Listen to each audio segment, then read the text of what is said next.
I'd like to call the meeting to order. It's the organizational board meeting. Again, I need approval of the agenda.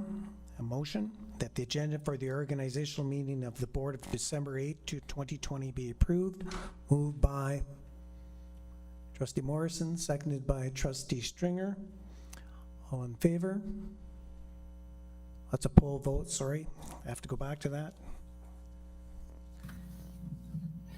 And I'm just going to back up 1 second too, because I forgot to take attendance. I see the chair, former chair shaking her head. Okay, so let me call the attendance, please. Linda Dubosky. Present. Carrie St. Jean. Present. Nita Gibson. Present. Judy Cosmerly. Present. Tina Morrison. Present. Doreen Dewar. Present. Judy Hunda. Present. Margaret Stringer. Present. Bob Clement. Present. Thank you. I think we have student trustee LaFrance as well. Is student trustee LaFrance with us? Yes. Okay.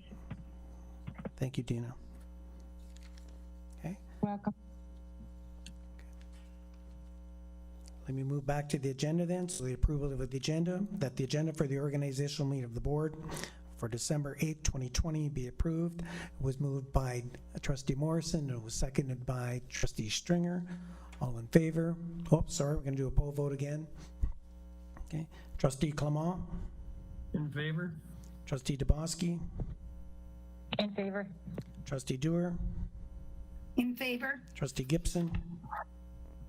In favor. Trustee Hunda. In favor. Trustee Cosmerly.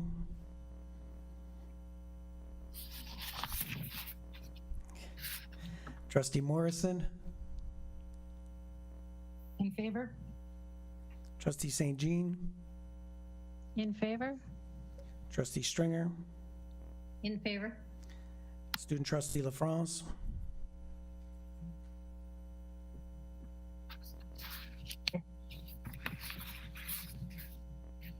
I didn't hear her.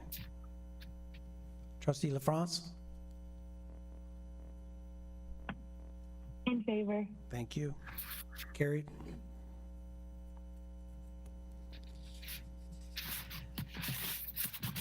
As this is the organizational of the board meeting, we first have the election of the chair, and I'll just remind folks before I get into a call for nominations in terms of process.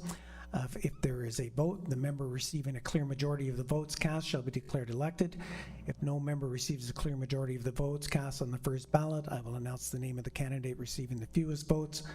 That person will be dropped from the ballot, and the voting will continue until a majority of votes are in favor of one person. The chair's term will extend until the 2021 organizational meeting. This time, I'll now call for nominations for the position of chair. And nominations. Trustee Morrison.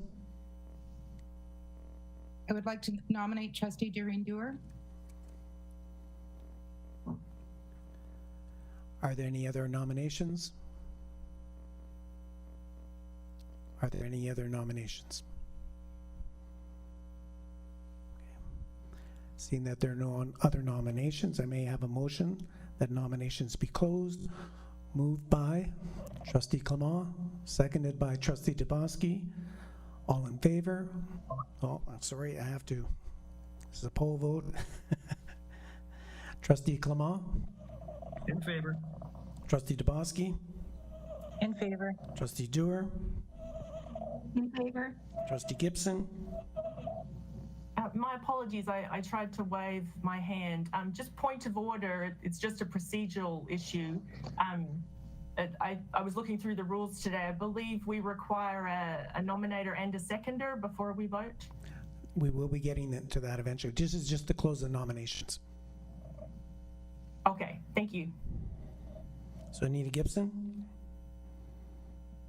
In favor. Okay. Trustee Hunda? In favor. Trustee Cosmerly? In favor. Trustee Morrison? In favor? Trustee St. Jean? In favor? Trustee Stringer, In favor. Trustee LaFrance, In favor. it's carried. So Excuse me. that the nominations are now closed. Yes, Trustee Gibson? Sorry, just so I understand, I thought in order to close the nominations, we'd need to ensure that we actually have someone nominated. So that's why I was thinking we require. So right now, we're asking Trustee Dewar if she allows her name to stand. Okay, Trustee Dewar? Yes, but wouldn't we do that before we close the nominations? In case she said no, then we'd need to ask for further nominations. I'm just not understanding the order. There was only three, there were three requests, there was only one, there was no need to do that at that time. Okay, Yep, I'll okay. just follow along. Okay. Trustee Dewar, do you allow your name to stand? Yes, Okay. I will. Trustee Dewar, since there are no other nominations, I declare Trustee Dewar Chair of the Rainbow District School Board. So we'll have a motion that Trustee Dewar be declared elected, moved by Trustee Morrison, seconded by Trustee Cosmerly. All in favor? It's got to be a poll vote. Trustee DeBoski, In favor? Trustee Clement, In favor? In favor? Trustee Dewar, In favor. Trustee Gibson, In favor? Trustee Honda, In favor. Trustee Cosmerly, In favor. Trustee Morrison, Favor? Trustee St. Jean, In favor? Trustee Stringer, In favor. Trustee LaFrance. In favor. Carried. It's unanimous. Trustee Dewar, do you wish to speak at this time? Just to say, I consider serving as chair for the Rainbow District School Board to be both an honor and a privilege, and I thank you for allowing me that opportunity.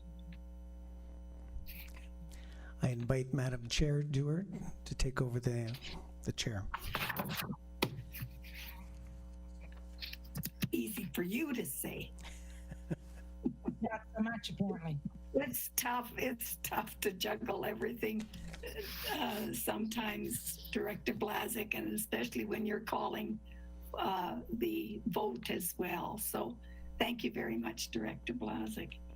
So we will move on to the election of the rest of the committees, plus certain positions. And we're going to start, the next one is the election of the vice chair. I'm going to call for nominations. Trustee Stringer and Trustee Stringer. I would like to nominate Trustee Morrison. Trustee Morrison, thank you very much. Are there any other nominations? Are there any other nominations? Third call for nominations.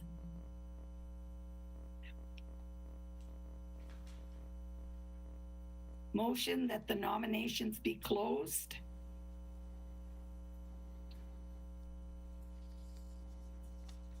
Moved by Trustee Honda, seconded by Trustee Cosmerly. Poll vote, Director Blazik. Thank you, Madam Chair. Trustee Clement, In favor? Trustee DeBoski, In favor? Trustee Dewar,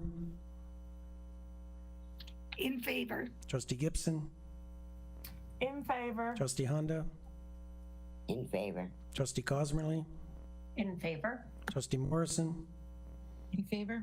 Trustee St. Jean, In favor? Trustee Stringer, sorry, In favor. Trustee LaFrance. In favor. Carried.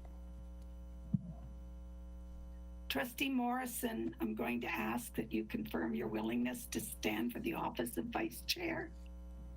I am. It's an honor to continue to serve, and thank you for your support. Motion that Trustee Morrison be acclaimed Vice Chair of Rainbow District School Board. Moved by Trustee Stringer, seconded by Trustee Hunda. Full vote, Director Blazik. Trustee Clement, In favor. Trustee DeBoski, In favor. Trustee Dewar, In favor. Trustee Gibson, In favor. Trustee Hunda, In favor. Trustee Cosmerly, In favor? Trustee Morrison, In favor? Trustee St. Jean, In favor. Trustee Stringer, In favor. Student Trustee LaFrance, In favor. carried.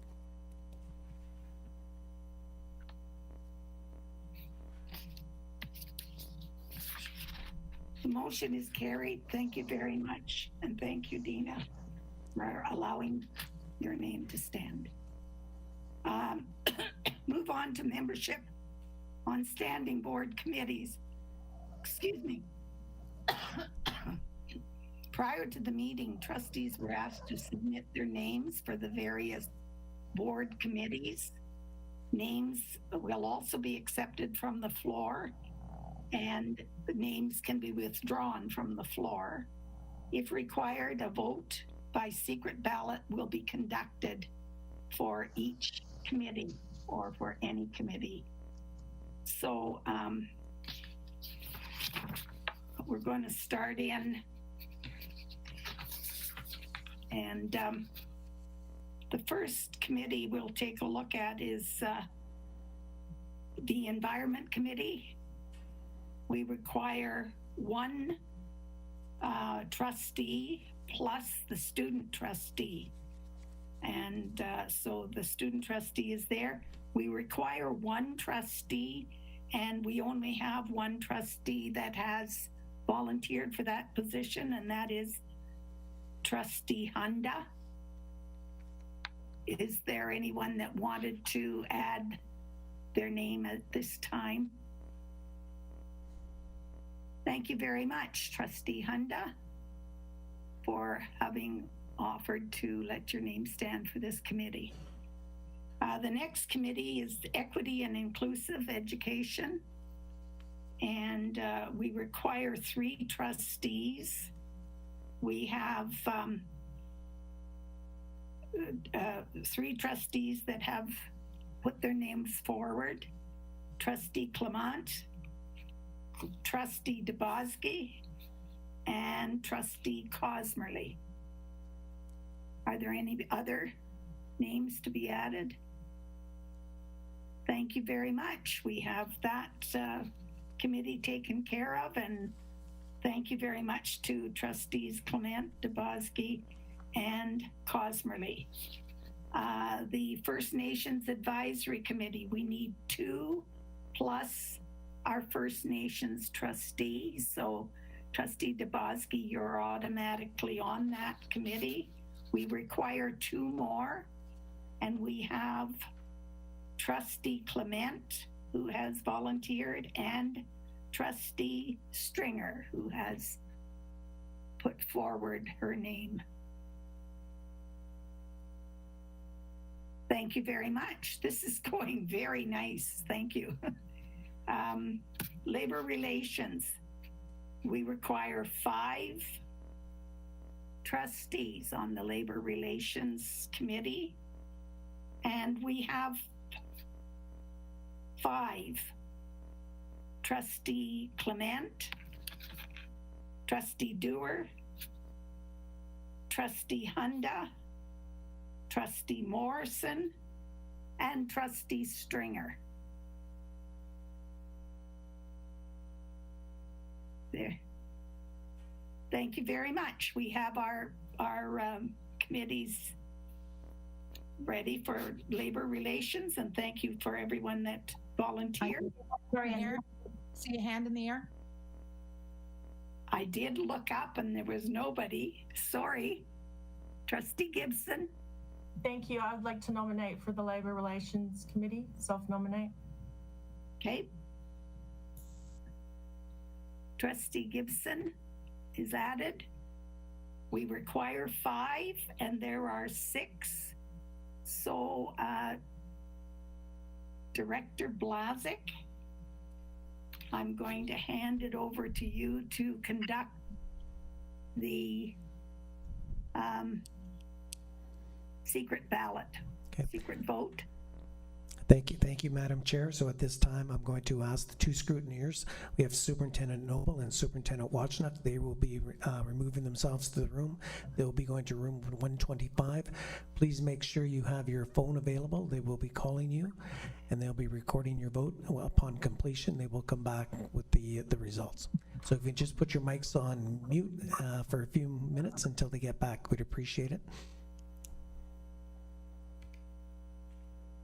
Yes, please turn off your mics.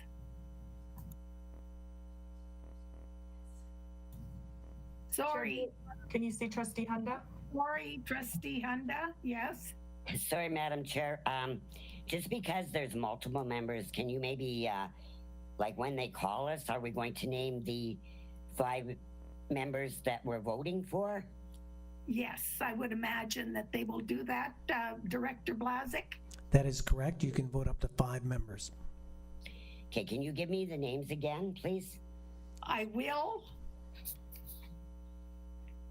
Trustee Clement, Mm-hmm. Trustee Dewar, Trustee Hunda, Trustee Morrison,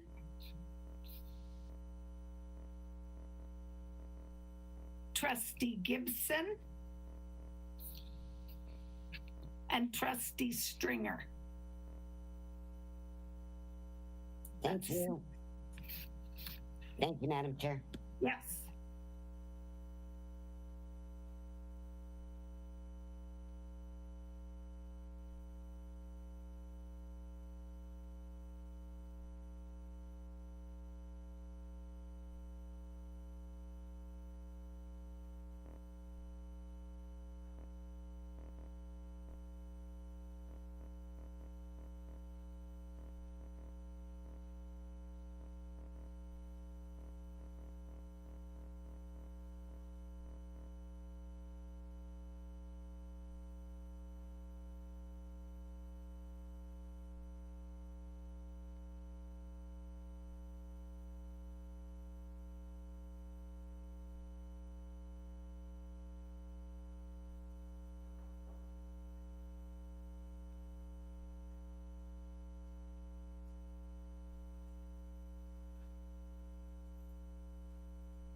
Madam Chair, we have the results.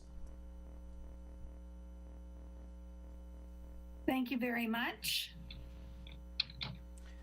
Go Five- ahead. 5 trustees with the largest number of votes: Stringer, Morrison, Honda, Dewar, Clement.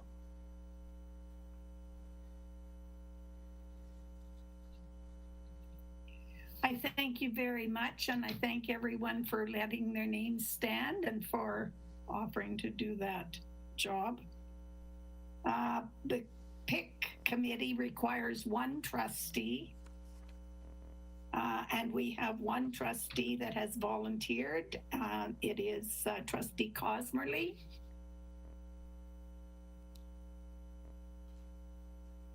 Anyone else? Thank you very much.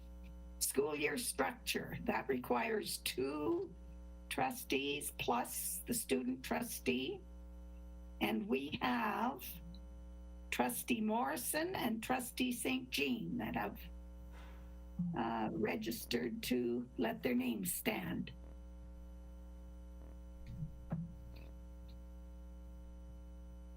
Trustee Gibson. Thank you, Chair Drew. I'd like to self-nominate for the School Year Structure Committee. Trustee Gibson. Thank you very much. Trustee Morrison. I would be willing to withdraw my name from that committee. If we have 2 other trustees who are willing to serve, We I will- do. We have Trustee Stringer and Trustee Gibson. then I will withdraw my name. Thank you.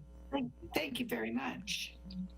So, Madam Chair, it's, I think it was Trustee St. Jean, not Trustee Stringer. Oh, I'm so sorry. I'm so sorry. It is Trustee St. Jean. Oh, And I- thank you.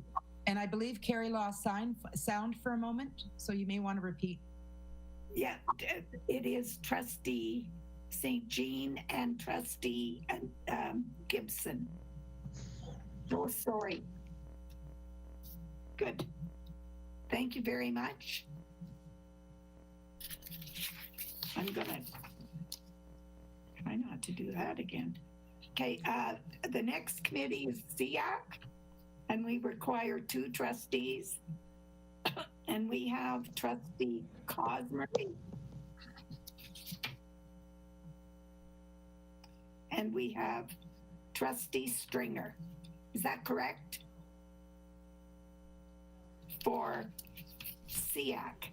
No, it's Trustee Cosmerly. Cosmerly, sorry, Trustee Cosmerly and Trustee St. Jean. St. Jean.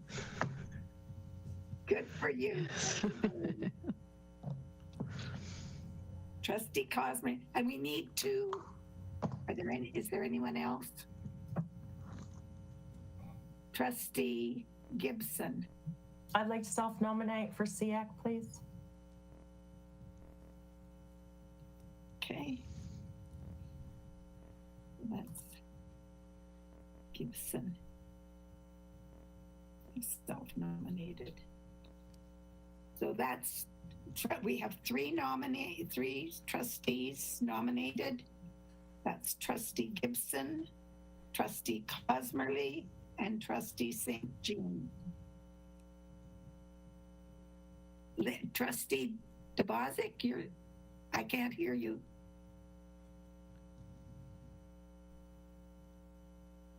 Okay. We're going to have a vote, Director.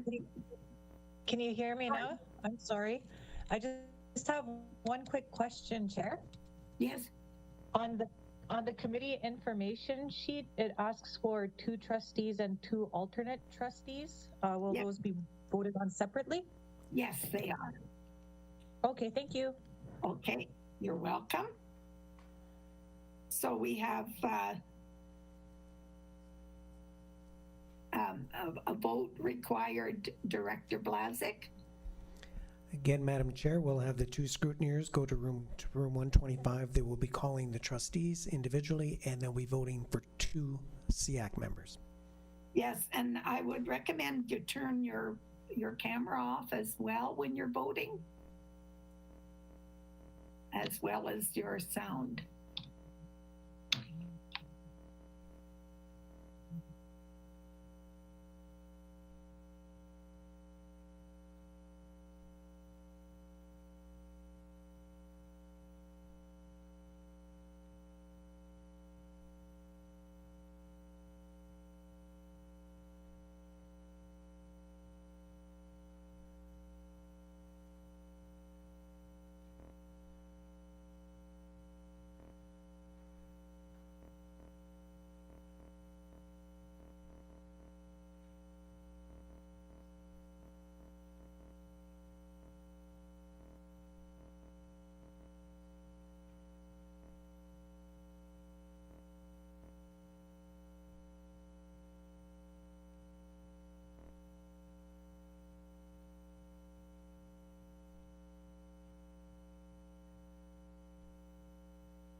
Madam Chair, I have the results.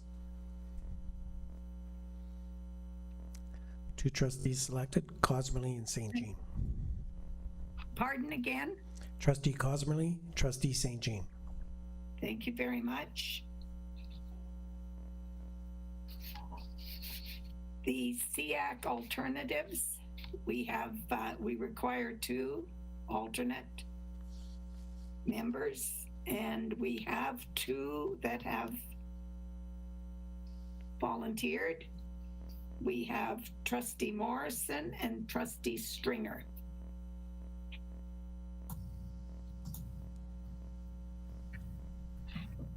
Sorry, Yes, trustee Gibson. sorry, I didn't hear the outcome of the vote. Would you be able to repeat that for me, please? Yes. It is trustee Cosmerly and trustee St. Jean. And now we're looking at the SEAC alternatives. Thank We you, Chair Buer. We require 2, and we have trustee Morrison and trustee Stringer. Trustee Gibson, I'd like to self-nominate for alternate, please. thank you.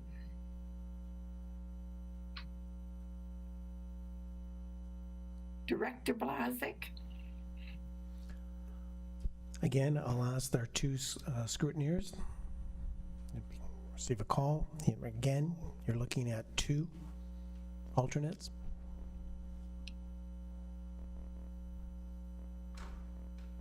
exactly.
Madam Chair, we have the result. Go Trustee, ahead, Director Blazek. okay, Trustee Stringer, Trustee Morrison. Trustee Morrison, Trustee Stringer. Thank you very much.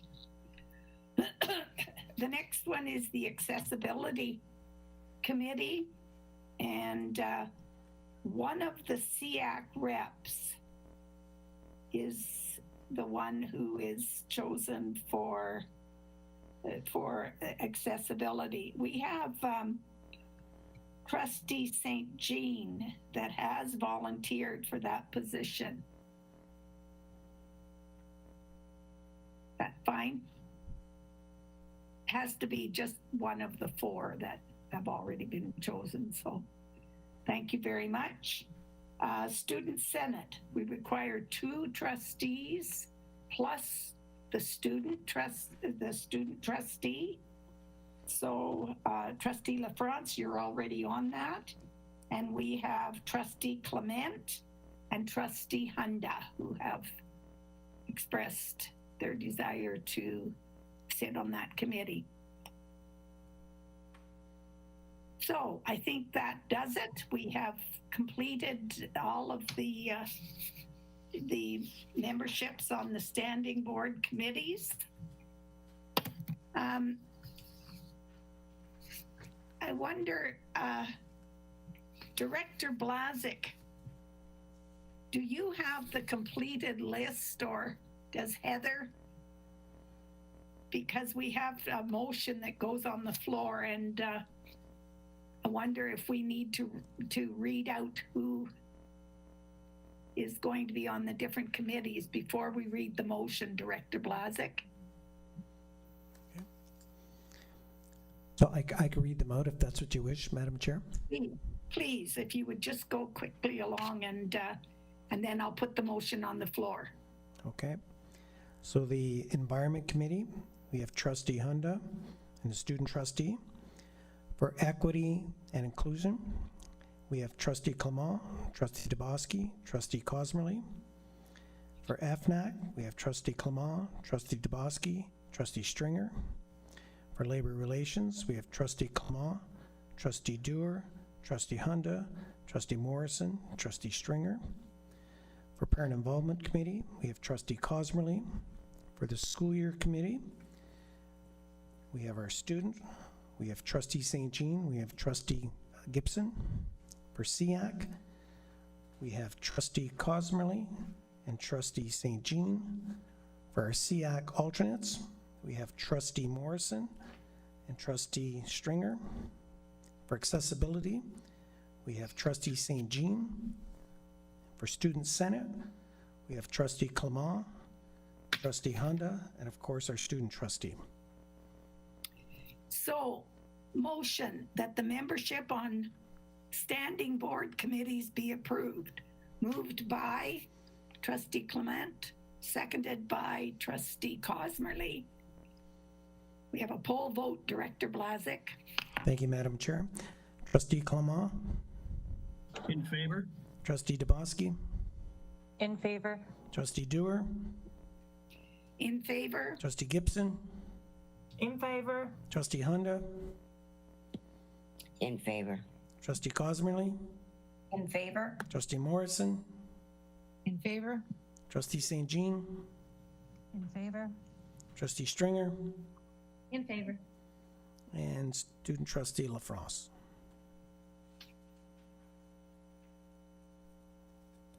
Carried. Thank you very much. It's carried. The next position is the OPSPA, Ontario Public School Boards Association Delegate and Alternate. Call for nomination for the OPSPA Delegate. Do we have any nominations for the OPSPA Delegate? Trustee Morrison. I'd like to nominate Trustee Bob Clement. Thank you very much. Any further nominations? Any further nominations? Any further nominations? call for that nominations be closed, moved by trustee Cosmerly, seconded by trustee Morrison. Poll vote, Director Blazik. Trustee Clement, In favor? Trustee DeBoski, In favor? Trustee Dewar, In favor? Trustee Gibson, In favor? Trustee Hunda, In favor? Trustee Cosmerly, In favor? Trustee Morrison, In favor? Trustee St. Jean, In favor? Trustee Stringer, In favor. Student Trustee LaFrance, In favor. carried unanimous. Thank you very much. Trustee Clement, will you confirm your willingness to stand for the office of OBSPA delegate? Also, Thank you very much.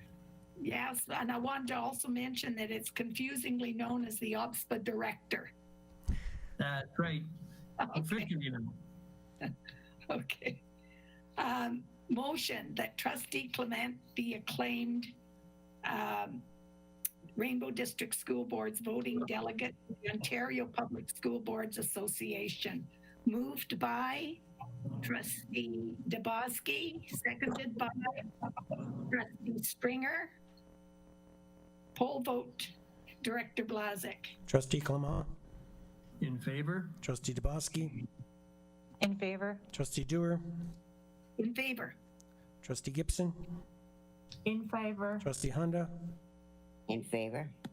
Trustee Cosmerly, In favor? Trustee Morrison, In favor? Trustee St. Jean, In favor? Trustee Stringer, In favor. Student Trustee LaFrance. Motion is passed. Thank you very much, trustee Clement. Now I call for nominations for the OBSPA alternate. Are there any nominations? Trustee Morrison, I would like to nominate trustee Judy Cosmerly. thank you very much. Any further nominations? Any further nominations? Last time, any further nominations?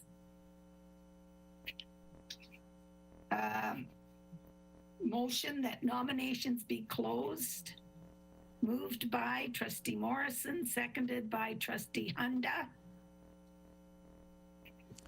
Poll vote, Director Blazik. Trustee Clement, In favor? Trustee DeBoski, In favor? Trustee Dewar, In favor? Trustee Gibson, In favor? Trustee Hunda, In favor? Trustee Cosmerly, In favor? Trustee Morrison, In favor? Trustee St. Jean, In favor? Trustee Stringer, In favor. Student Trustee LaFrance, In favor. carried. Trustee Cosmerly, will you confirm your willingness to stand for the office of OBSPA alternate delegate? I will. Thank you so much. Thank you. Thank you. Motion that trustee Cosmerly be acclaimed Rainbow District School Board's voting alternate to the Ontario Public School Boards Association. Moved by trustee Hunda, seconded by trustee Clement. Poll vote, Director Blazik.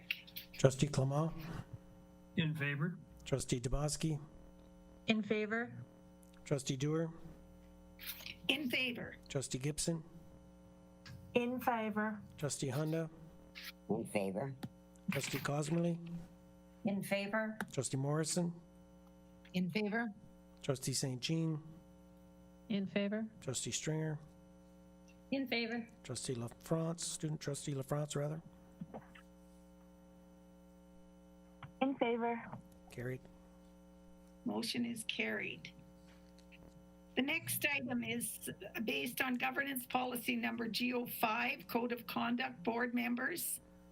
And it directs the board at the annual organizational meeting to select 2 alternate trustees to be used when the circumstance warrant that one or both trustees are needed in place of the chair and or vice chair to carry out the duties that are required under 9.1 of the board policy. And that's board policy number GOV05. So I'm going to call for nominations for the first alternate, please. Trustee Morrison, I would like to nominate Trustee Judy Hunda. thank you very much. Further nominations? Trustee Clement. I can't hear you, Trustee Clement. Your microphone is on. Sorry, Margaret Stringer. Trustee Stringer. Further nominations? Trustee DeBoski. I'll nominate myself. Okay. Thank you very much. Trustee Gibson. Thank you, Chair Dewar. I'd like to self-nominate as well.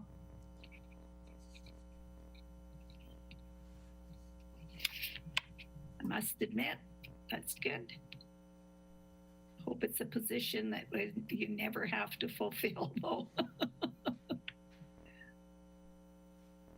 Further nominations? Further nominations? That the nominations be closed, moved by Trustee Morrison, seconded by Trustee Clement. Poll vote, Director Blazik. Trustee Clement, In favor? Trustee DeBoski, In favor. Trustee Dewar, In favor? Trustee Gibson, In favor. Trustee Hunda, In favor? Trustee Cosmerly, In favor? Trustee Morrison, In favor? Trustee St. Jean, In favor? Trustee Stringer, In favor? Student Trustee LaFrance, In favor. carried. Carried. So, Trustee Hunda, will you confirm your willingness to stand for first alternate? Yes, I'd be honored. Thank you. Trustee Stringer, will you confirm your willingness to stand for first alternate? I'd respectfully withdraw my name. Thank you very much. Trustee DeBoski, will you confirm that you will stand for first alternate? Yes, I confirm. And Trustee Gibson, will you confirm that you will stand for first alternate? Yes, I confirm. Thank you, Chair Dewar. Thank you very much. Director Blazik, would you please conduct the vote? Yes, so Madam Chair, so just to confirm, the scrutineers were going to the back, they're calling each trustee, and again, we're looking for the first alternate, so you're choosing one of the three candidates. Yes. And the three candidates are Hunda, DeBoski, and Gibson. Correct. Thank you very much. Trustee Stringer, you have a question? Just a comment that we do have a second alternate that we will be voting on next. Is that correct? Okay, thank Yes. you.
Madam Chair, we have the results, but we do not have a majority. So that means the one member with the least amount of votes gets dropped, and they will have to have a second vote. So at this time, going forward, will be Trustee Hunda and Trustee DeBoski.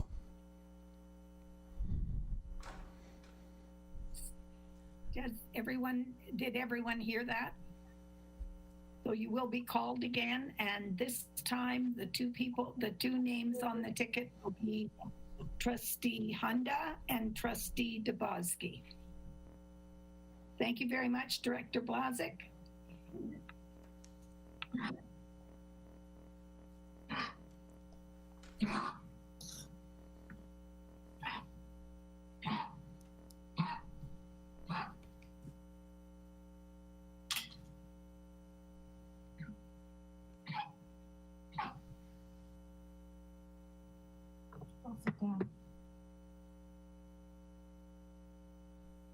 Dina, your microphone is turned on. Thanks, Doreen.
Madam Chair, I have the result.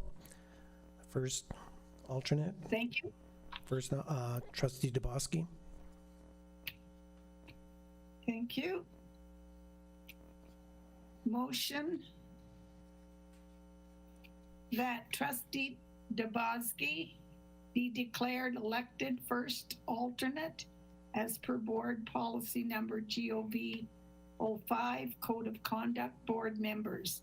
Moved by, I don't see, trustee Cosmerly, seconded by trustee Hunda.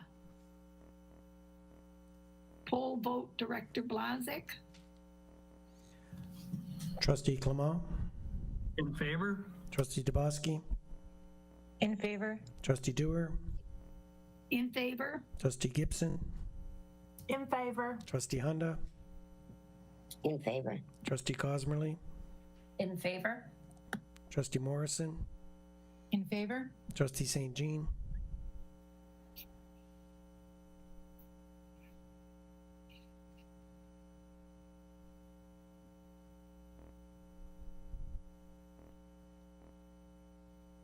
trustee St. Jean,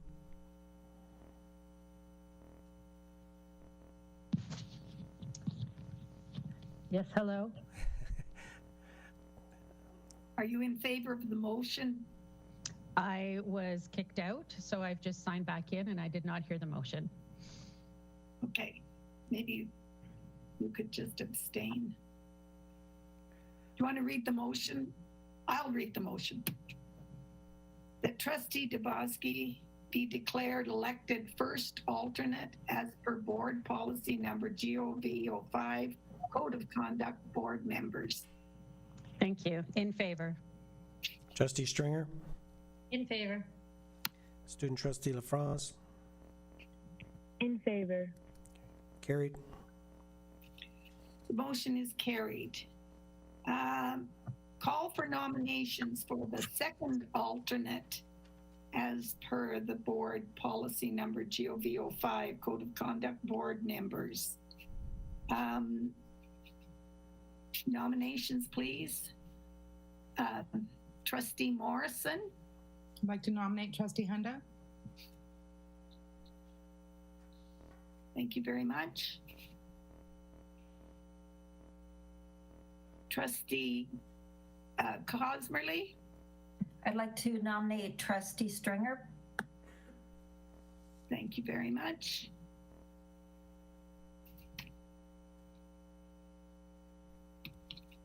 Trustee Gibson,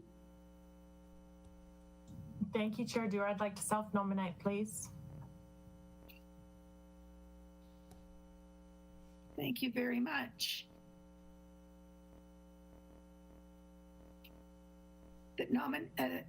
Are there any further nominations?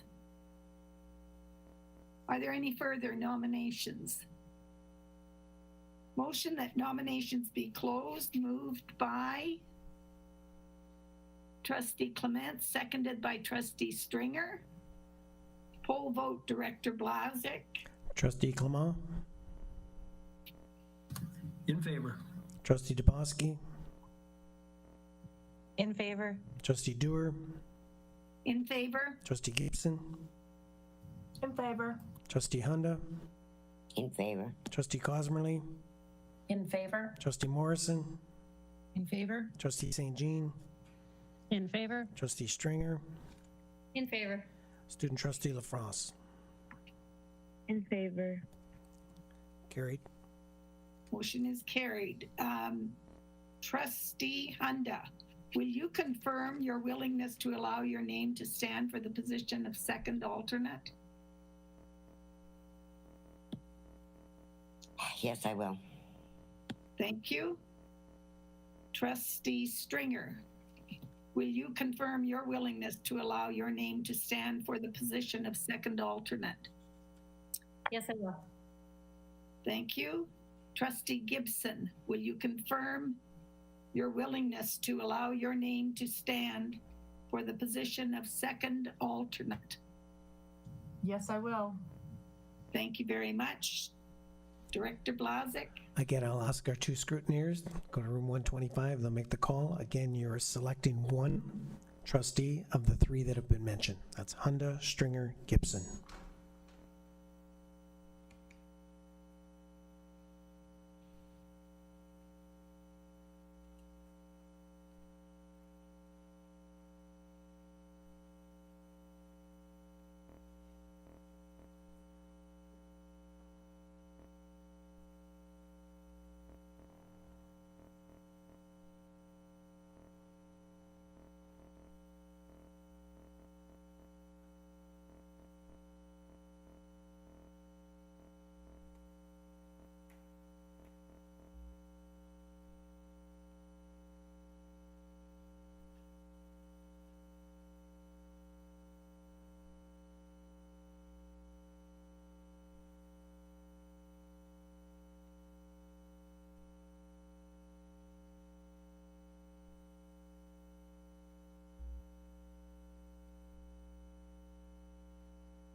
Madam Chair, I have the result. Thank you. We do not have a majority, but we do have a tie, and so we will drop the lowest. And so the two trustees to be going forward are Hunda and Stringer, so we'll require a second vote. Thank you very much.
Madam Chair, I have the result for the second alternate.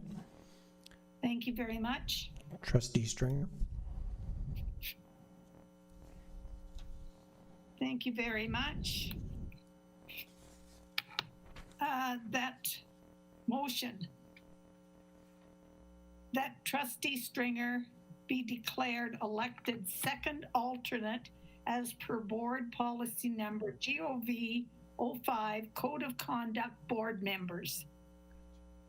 Moved by Trustee Hunda, seconded by Trustee Clement.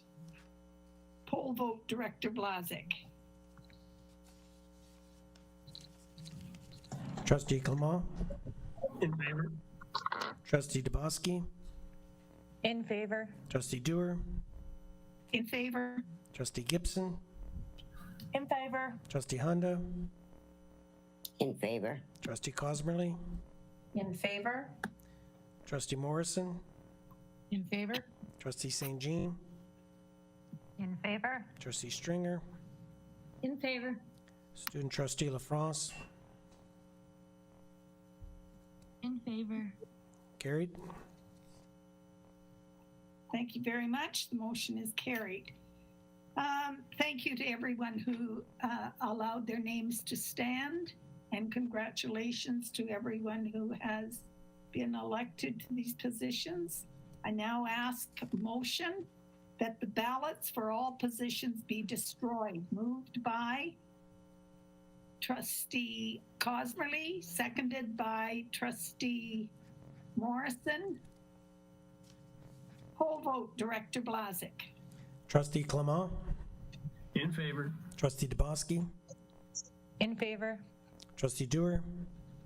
In favor? Trustee Gibson. In favor. Trustee Honda. In favor? Trustee Cosmerly. In favor? Trustee Morrison. In favor? Trustee St. Jean. In favor? Trustee Stringer. In favor? Student Trustee LaFrance. In favor. Carried. Motion is carried.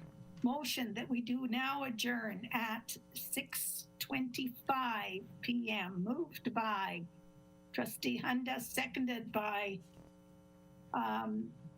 Trustee Stringer. And I'm going to ask everybody to turn their cameras on and we'll just wave goodbye. But while we're doing that, would you please, I'm reminding everyone that we were going to move directly into the regular meeting. Thank you very much, trustees. So, I'd like to call the meeting to order. Excuse me, welcome to the December 8th, 2020 Rainbow District School Board regular board meeting. Please be advised that this meeting is being live streamed and will be archived. We'll begin the meeting with a roll call, and I'll call on Director Blazik. Thank you, Madam Chair. Trustee Dubosky. Present. Trustee St. Jean. Present. Trustee Gibson. Present. Trustee Cosmerly. Present? Trustee Morrison. Present? Trustee Dewar. Present? Trustee Hunda.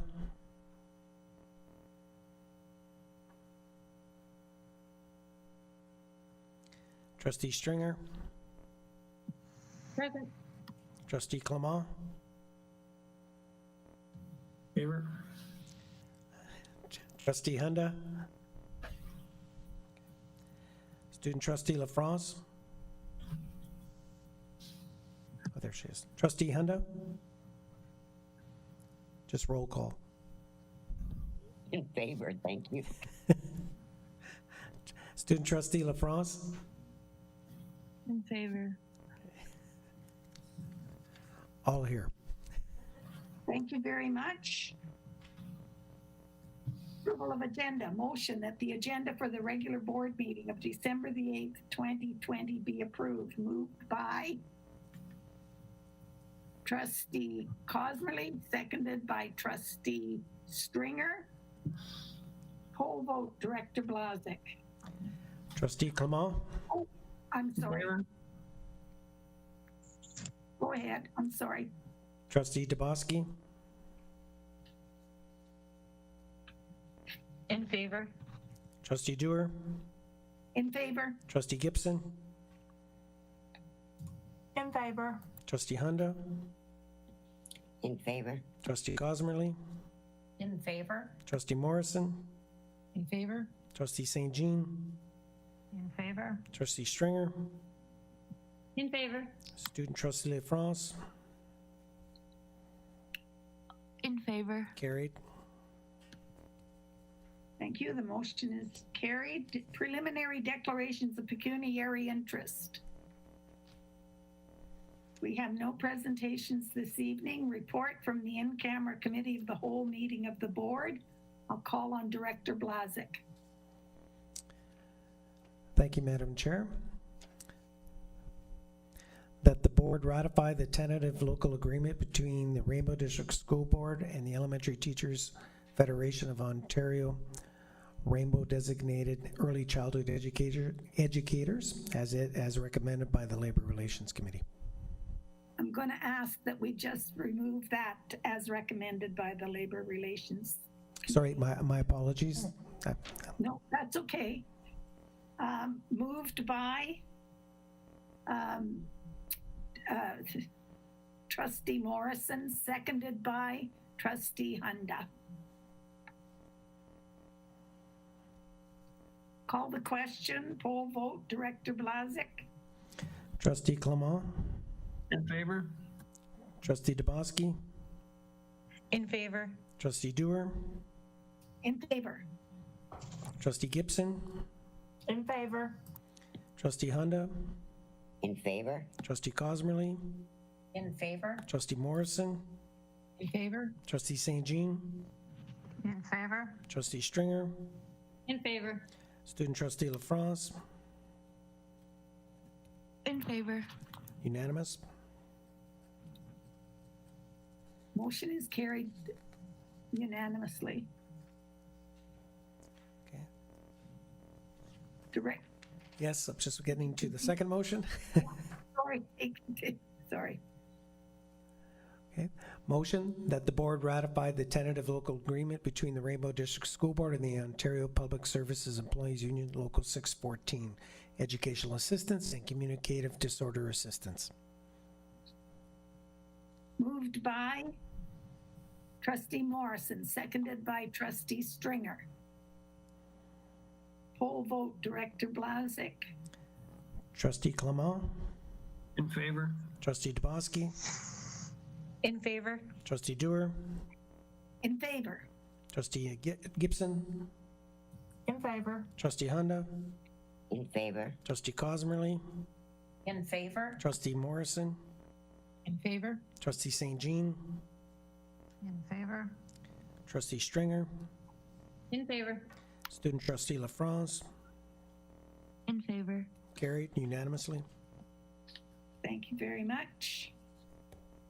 All business, previous minutes, that the minutes of the regular board meeting held on Tuesday, November the 17th, 2020 be approved. Moved by Trustee Cosmerly, seconded by Trustee Hunda. Poll vote, Director Blazik. Trustee Clement, Favor? Trustee DeBoski, In favor? Trustee Dewar, In favor? Trustee Gibson, In favor? Trustee Hunda, In favor? Trustee Cosmerly, In favor? Trustee Morrison, In favor? Trustee St. Jean, In favor? Trustee Stringer, In favor? Trustee LaFrance, In favor. carried. Motion is carried. Tenders and requests for proposals. We have a motion that the board award the contract for Jean Hansen Public School window replacement and interior renovations, tender number 2021-01 to 510308 Ontario Limited, operating as Valley Painting and Construction Services for $155,033. Moved by Trustee Hunda, seconded by Trustee Morrison. Was there any questions, or did you want to say anything, Superintendent Bazinet, about this motion? Thank you, Madam Chair.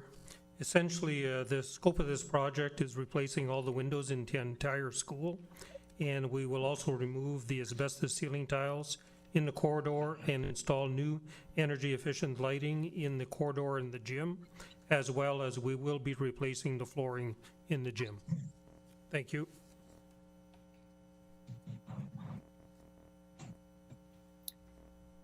Thank you very much, Superintendent Bazinet. Call the question. Poll vote. Director Blazik. Trustee Clement, In favor? Trustee Dubosky, In favor. Trustee Dewar, In favor? Trustee Gibson, In favor. Trustee Hunda, In favor. Trustee Cosmerly, In favor? Trustee Morrison, Favor? Trustee St. Jean, In favor? Trustee Stringer, In favor? Student Trustee LaFrance, In favor. carried. It's carried. Trustee Dubosky, I'm sorry, Trustee Dubosky, could you turn off your microphone, please? Thank you so much. That's okay. Thank you. Motion that the board award the contract for Lansdowne Public School entrance upgrades and interior renovations, tender number 2021-02 to Magnum Constructors Incorporated for $328,000. Moved by Trustee Clement, seconded by Trustee Morrison. Would you like to let us know about this one a bit more, Superintendent Bazinet? Thank you, through you, Madam Chair. The scope of this project, we will be replacing all three front entrances, replacing the concrete steps to the second entrance.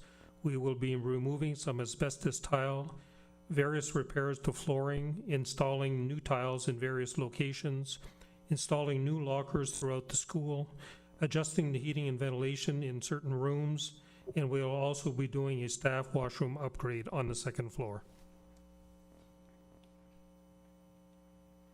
Thank you very much. Poll vote, Director Blazik. Trustee Clement, In favor? Trustee Dubosky, In favor. Trustee Dewar, In favor? Trustee Gibson, In favor. Trustee Hunda, In favor. Trustee Cosmerly, In favor? Trustee Morrison, In favor? Trustee St. Jean, In favor? Trustee Stringer, In favor? Student Trustee LaFrance, In favor. carried. Thank you very much. The motion is carried. Reports and recommendations from board committees. The first one is the Audit Committee, and I'm going to call on Trustee Morrison, first of all, to find out if you have a few words to say as Chair of the Audit Committee. Thank you, Madam Chair. Very briefly, on behalf of the Audit Committee, I think the annual Audit Committee report was sent to you electronically earlier today. This is the annual report that we have to submit to the ministry that outlines our regulatory requirements and indicates that we got the work done that we were supposed to get done this year. Bottom line, we looked at the multi-year audit plan for the internal audit team. We set the terms and conditions for our external auditors, or our KPMG. We reviewed a couple of the audits, including outstanding recommendations that have been made with management. We also did performance evaluation for the internal audit team, and we did a self-assessment questionnaire for the Audit Committee itself. A couple of things. This committee was impacted by COVID this year. We're supposed to have 3 meetings over the course of the year. This year, again, we only had 2. The last meeting was to be held in the March to June period, and that's when we were in shutdown. The other thing that was impacted by COVID this year was our internal auditing team. They had planned to do 2 internal audits in the, again, April to June period. They provide internal audit support to 8 boards in Northeastern Ontario. They completed most of the internal audits for the other areas, but were unable to get to ours. So the 2 that you see on the report are deferred until the coming year. And that's the report from the Audit Committee, Madam Chair. Thank you very much. Was there anyone else that was going to speak at this time, Chair Morrison? No. This is a report from the committee itself to the board. Thank you. Thank you. Thank you. Any questions? Thank you very much for that. And as Trustee Morrison mentioned, we have it in our backup, so you can take a look at it. The next item is the 2019-2020 financial statements. And I'm going to call on Superintendent Bazinet first. Would you like to introduce this topic, Superintendent Bazinet? Yes, thank you, Madam Chair. As stated, we will be presenting the 2019-2020 financial statements for the fiscal year that ended August 31st of 2020. I am pleased to welcome and introduce Derek D'Angelo from KPMG, who are our external auditors. Derek is our lead audit engagement partner, and he presented the statements to the audit committee yesterday, and we'll be reviewing the statements with you this evening. So I'd like to introduce Derek. Please come on board. Thank you.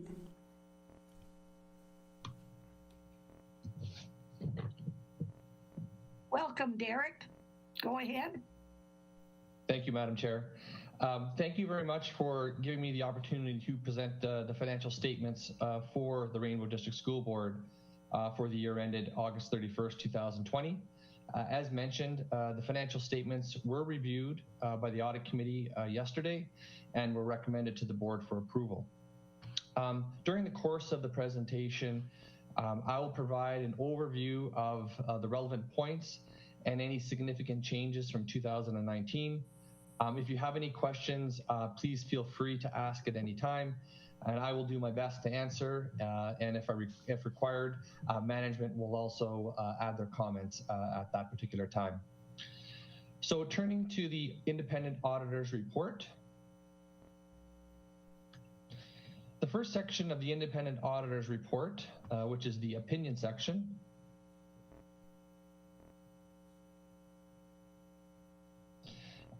what that does is the opinion section identifies that the statements have been audited and gives our opinion on the accompanying financial statements. In 2019-2020, the board received a clean audit opinion on its financial statements, and the financial statements will be dated December 8th, assuming they are approved at tonight's meeting.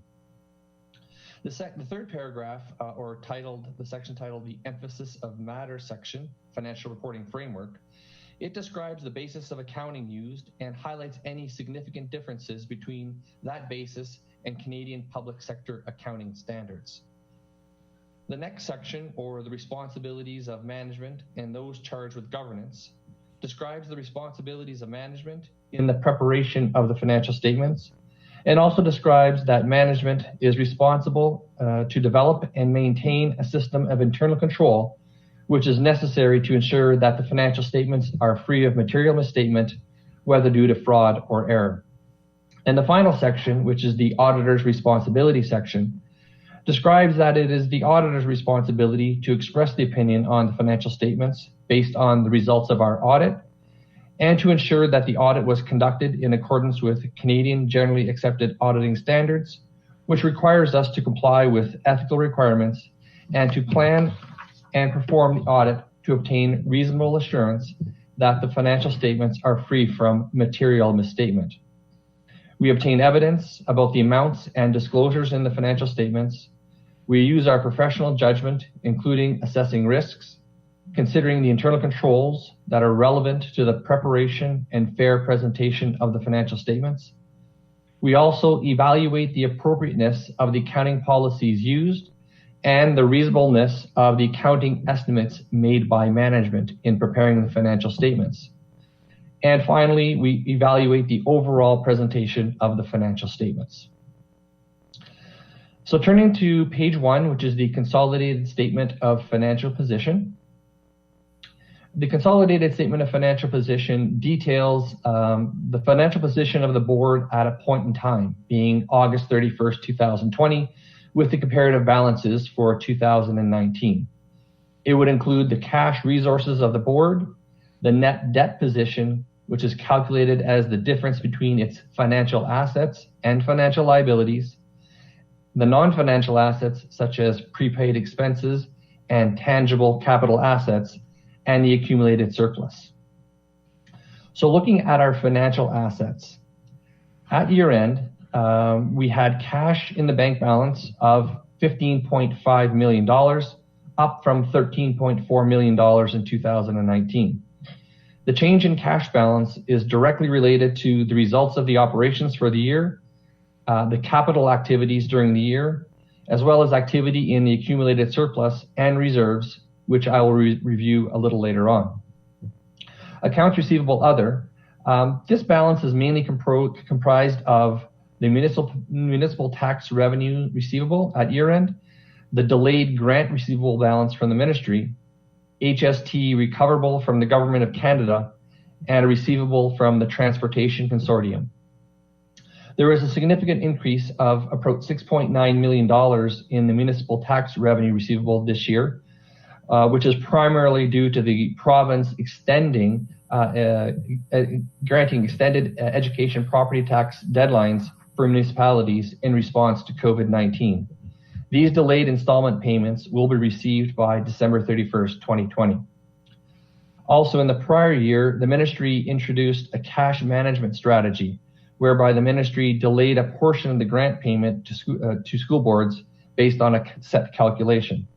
This delayed grant payment is included in the receivable and is around $16 million.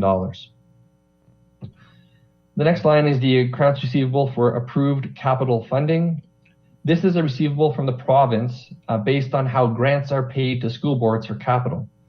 The grants have been approved by the ministry and the board and are directly related to debt incurred for capital construction. The investment balances are comparable to 2019, and there's really no significant change to discuss here. Looking at the financial liabilities, our temporary borrowing relates to interim financing for construction costs for school improvement projects. The ministry funds construction costs twice a year based on the actual expenses and also provides funding for the interest incurred. Accounts payable and accrued liabilities have increased from $15.8 million to $26.7 million in 2020, mostly due to an $8.8 million advance received from the ministry in response to the extended education property tax deadlines provided to the municipalities due to COVID-19. This advance is repayable to the ministry in January 2021. The net long-term liabilities, these semi-annual payments are made, reducing the debt by $2 million with the Ontario Financing Authority and RBC. The total long-term liabilities of $42.6 million are approved by the ministry and the board. Now, looking at deferred revenue, it's better to look at page 12 of the financial statement. So if you could move to page 12, please.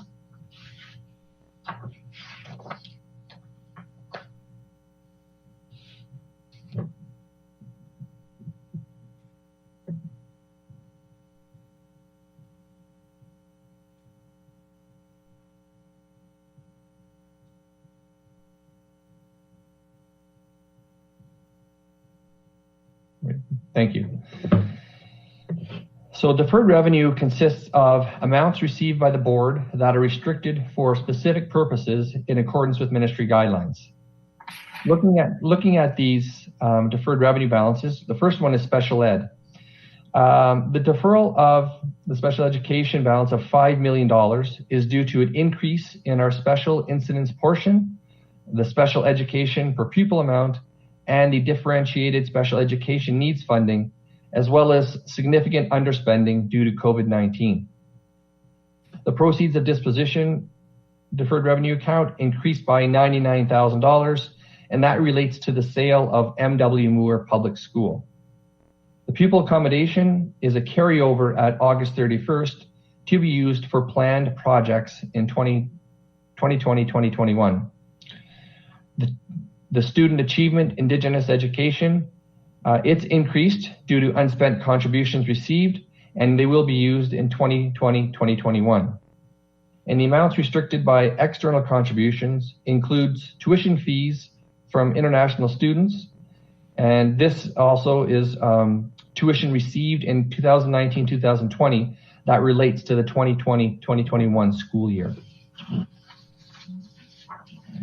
So if we could turn back to page 1, please.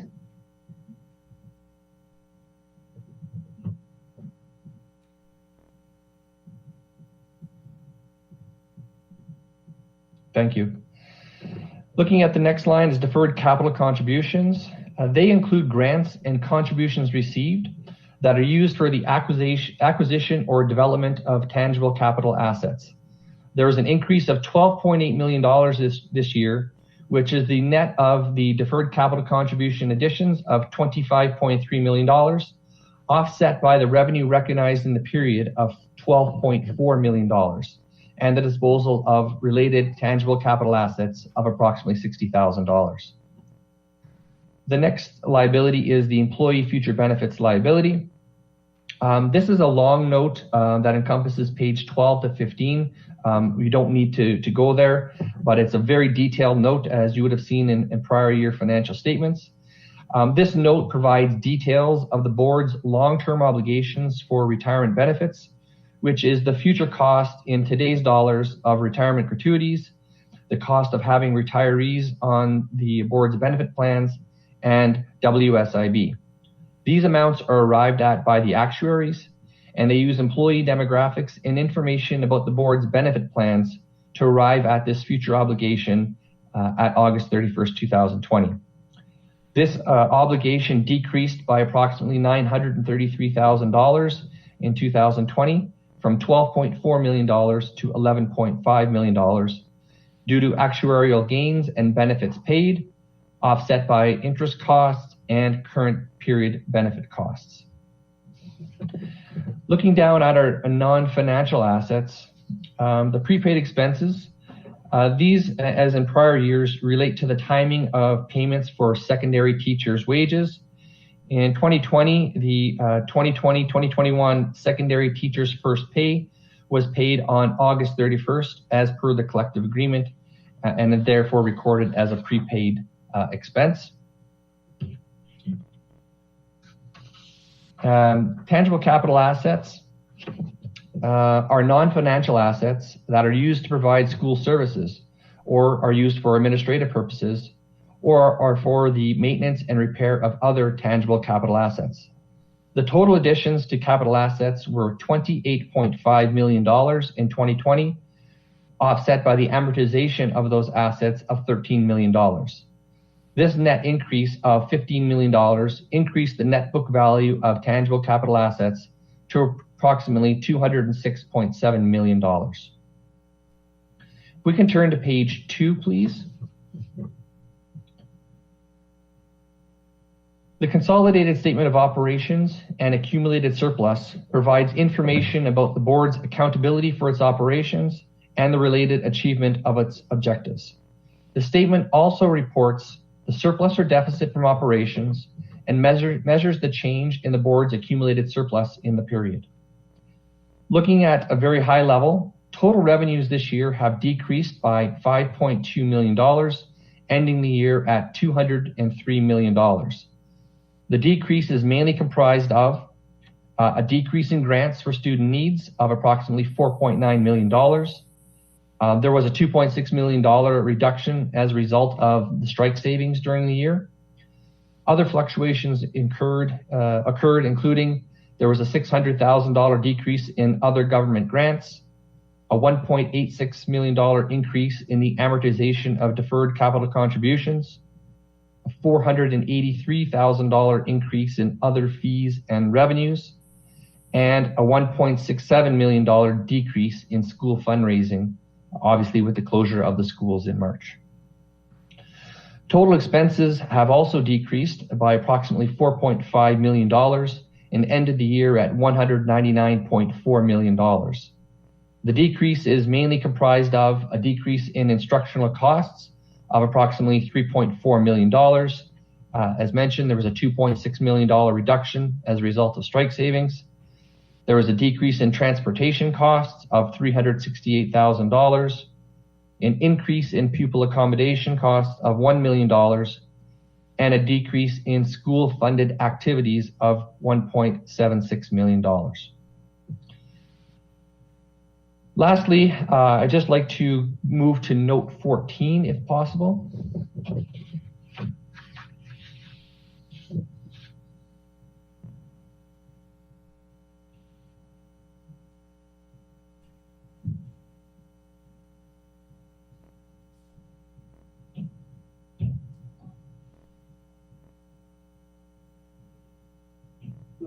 Oops.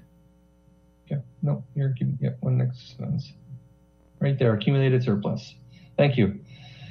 The total annual surplus for the year was $3.6 million, and therefore the accumulated surplus has increased by this amount. The main pieces of the change are as follows. There was a $165,000 net decrease in the reserves for committed capital, student-focused initiatives, Indigenous education initiatives, and capital planning.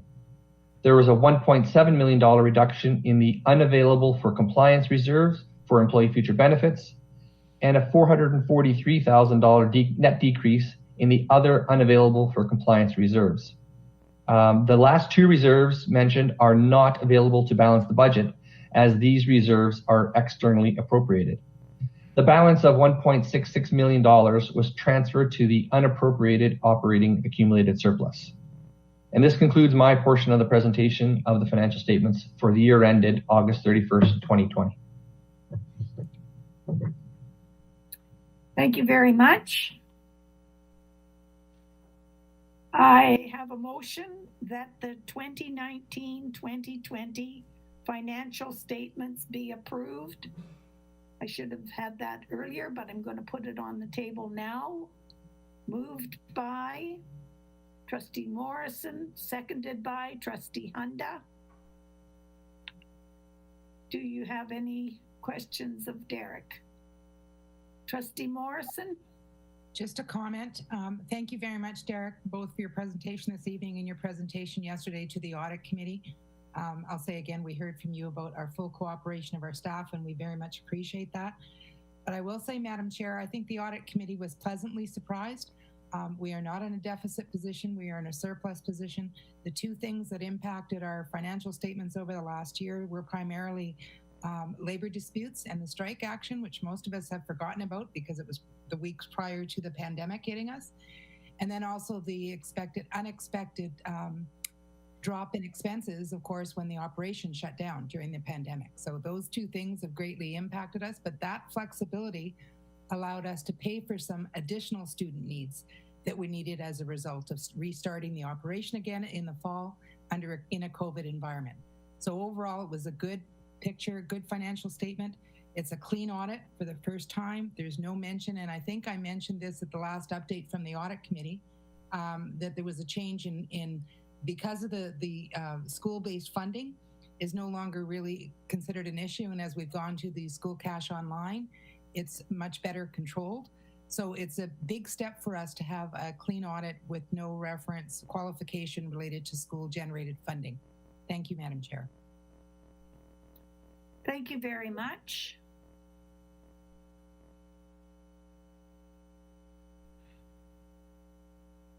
Trustee Gibson? Thank you, Chair Dewar. I just have a brief question. I think it would be more for Superintendent Bazinet than Mr. D'Angelo, but I'm not 100% sure. Was just regarding I think you said 2.6 million savings in strike costs. Was none of that clawed back from the province? Is that our net savings? Because I thought I remembered something about the province saying if there was money that we didn't expend, that they would be looking to claw some of that back. So I was just wondering if Superintendent Bazinet could comment on that. Thank you, through you, Madam Chair. Essentially, the clawback translates into a reduction in the GSNs, which did occur. So the revenue decreased, and so did the expense. Okay, supplementary if I may. So it didn't affect the staff costs, the savings? Our staff costs were reduced because of the expenses were not incurred. Okay, and we had already been advanced the money and we got to keep it, is what you're saying. Is that correct? No, we did not get to keep it. They reduced the GSN funding to us because we were not incurring the expense. Okay, so I'm not sure then how we ended up with a surplus. If they reduced it because we weren't using it, how did we end up with the extra funds? Sorry, if you could just clarify it for me. Yeah, if I may, I think it's misleading to simply isolate one of the factors that related to generating an overall surplus position for the board. It encompasses all revenues and all expenses put together for a reconciliation of the entire fiscal year. So that was only one component. Okay, but I was specifically just referring to the 2.6 million that was isolated for staff costs. So is that what you're referring to, just so I understand? I guess I am stating that the overall position of the board encompasses all factors related to revenues and expenses, not just the strike savings, which are strike savings and expenses, but also a reduction in revenue. Okay, thank you. Thank you very much. I have a mover and a seconder. Call the vote. Poll vote, Director Blazik. Thank you, Madam Chair. Trustee Clement, In favor? Trustee Dubosky, In favor. Trustee Dewar, In favor? Trustee Gibson, In favor. Trustee Honda, In favor. Trustee Cosmerly, In favor? Trustee Morrison, In favor? Trustee St. Jean, In favor. Trustee Stringer, In favor. Student Trustee LaFrance, In favor. unanimous, carried.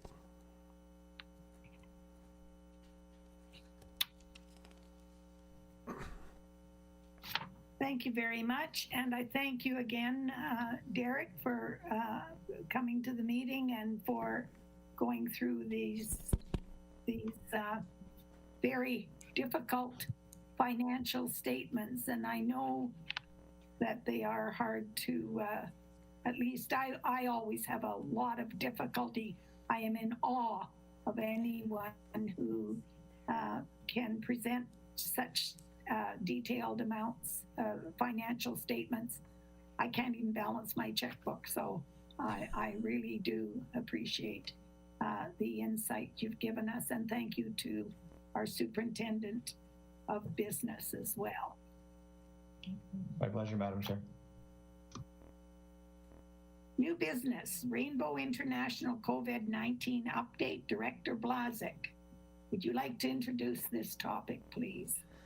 Yes, thank you, Madam Chair. It's my pleasure to have Superintendent Noble, and she is in charge, of course, of the international our international framework and international portfolio.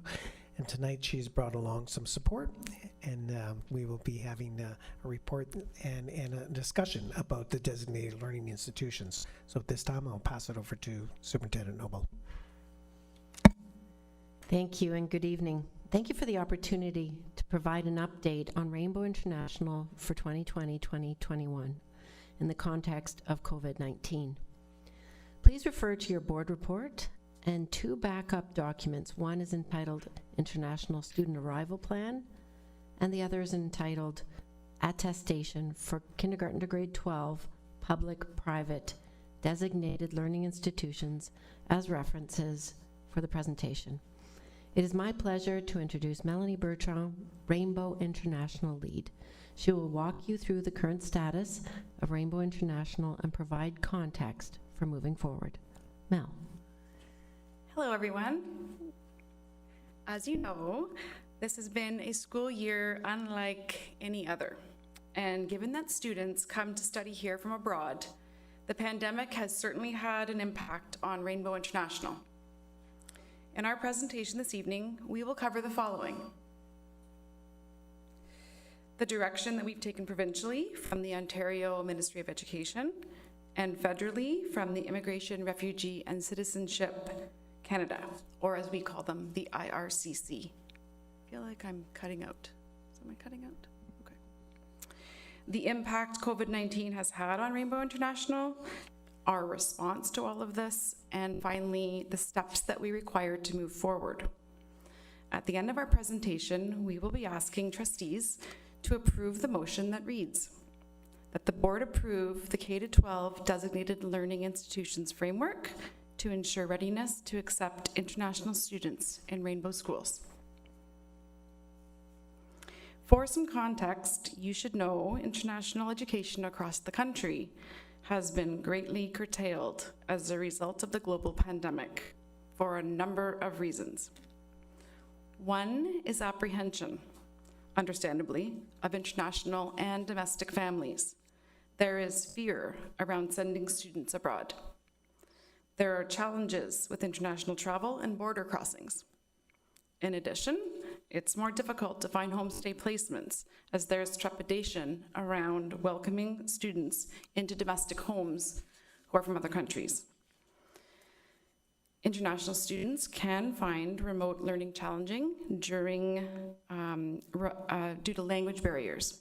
And finally, recruiting international students is not possible at this time. As you will find in your board report under the section Results, the pandemic has had an impact on Rainbow International. Students with study permits issued before March 18th, 2020 were permitted to re-enter Canada to continue their studies. These students fall under the category that you see on the screen, current enrollment. So I will walk you through who is here with us now and the decisions that they have been faced with. You can imagine some of the panic and uncertainty that these students faced during school closures and into those summer months. So, one student returned home during the school closure and did not return to learn in 2020. 2 students did not return home at all. They stayed for the summer, returning to Llewellyn Park, and will graduate from Llewellyn Park in June 2021. 1 student flew home on a repatriation flight in April and learned remotely from their home country successfully for the remainder of the year. And then they returned to Lockerbie Composite School in August 2020. Another student flew home for the summer months and returned to Llewellyn Park in August. And 1 new student arrived from a private school in Toronto in August 2020, and that student now attends Sudbury Secondary School. So that's the good news. But we lost some potential enrollment as a result of this pandemic. We had 3 short-term students for spring of 2020, last March, who, for obvious reasons, could not arrive. 3 other students deferred their letters of acceptance during this time and therefore did not receive study permits. 2 students have applied to our program for February of this year, 2021, but we have decided not to accept international students at this time. So further challenges, the pandemic has had an impact on our recruitment. For example, School exchanges and short-term applications that we had been excited to line up for 2020-2021 have been canceled. Spring recruitment planned for last March 2020 were canceled. No recruitment is planned for this year. And even if we were able to recruit, we know it would be challenging to secure homestay placements at this time, perhaps more here than in other urban areas.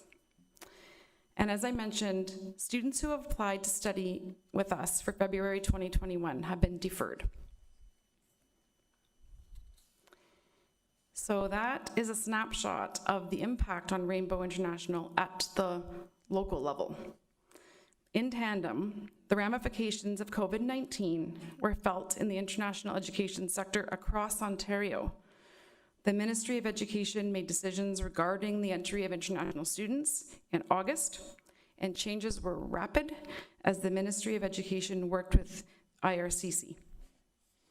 Ontario has normally over 125,000 international students from kindergarten to post-secondary, and this represents almost half of the international students learning in the country. So you can imagine the sense of urgency provincially. In late August, there was some Ministry of Education communication with boards, including the requirement to have a COVID test before entering a school. During the school closure period and into the fall, it became a challenge for Ontario to both receive and retain students from abroad. In mid-October 2020, IRCC indicated that they would permit students into the country if each province could demonstrate its readiness to safely accept and monitor international students. So to facilitate this, the Ministry of Education released a document, a lengthy document called Attestation for School Boards and Private Schools, Public Health Institutional Readiness Requirements for International Students, which they have since revised after more consultation with IRCC. Recently, on November 17th, Ontario was granted permission as a province to receive international students. To that end, each learning institution must demonstrate their capacity to monitor the safe arrival, quarantine period, testing, and overall wellness of students as they comply with all of the federal, provincial, and local health and safety protocols. The framework set out by the ministry has evolved into a second version, which is more comprehensive. In essence, it makes us very accountable for taking good care of students that we welcome into our program and good care of our domestic students, which I believe we already do. So this remains manageable. The ministry framework is also very closely aligned with our guide to reopening Rainbow schools and our already existing COVID-19 procedures and practices that follow public health guidelines. You can see in this slide the strong language that the ministry uses in their framework guideline. So how did we respond to this state of flux?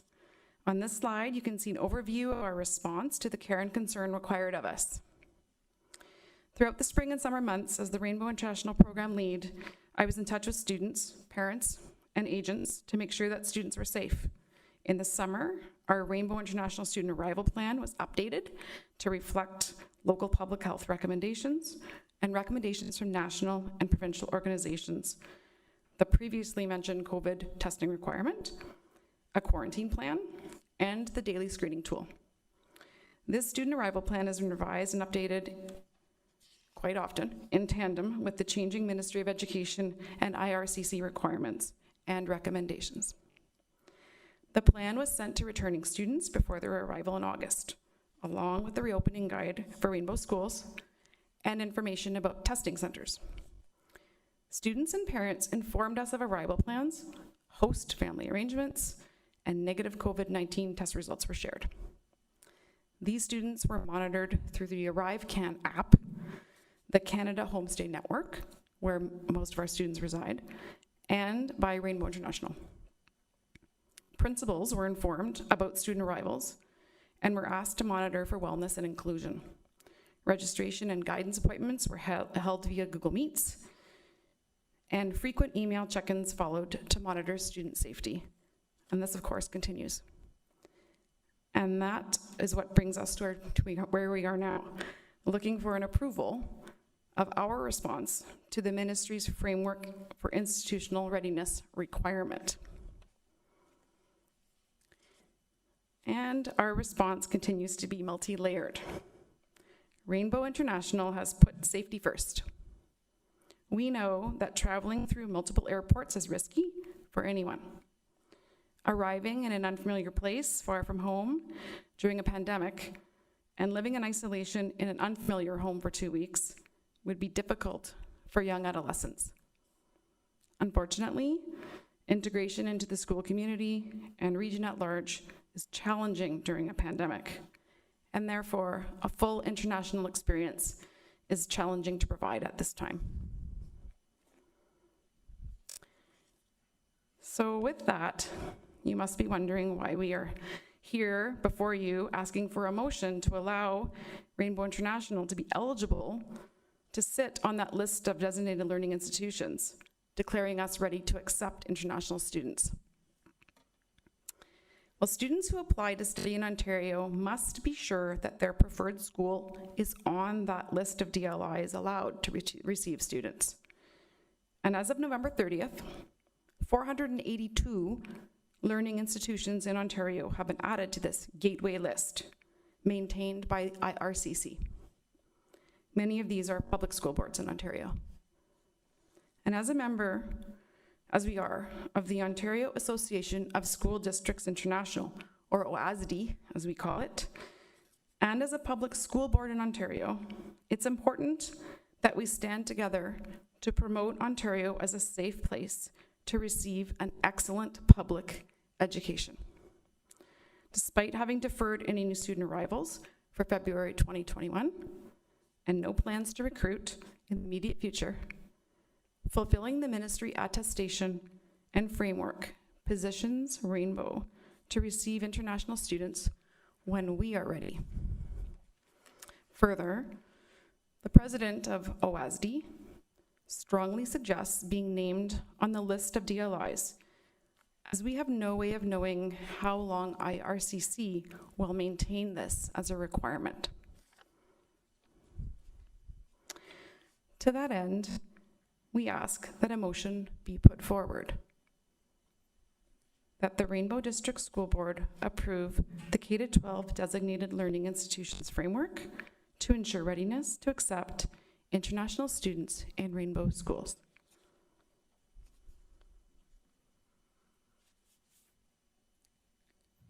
And that brings a close to my presentation this evening. Thank you very much to Superintendent Noble for having me here, and for Director Blase, of course. I'd be happy to take any questions at this time, should there be any. I thank you very much, Melanie. Questions?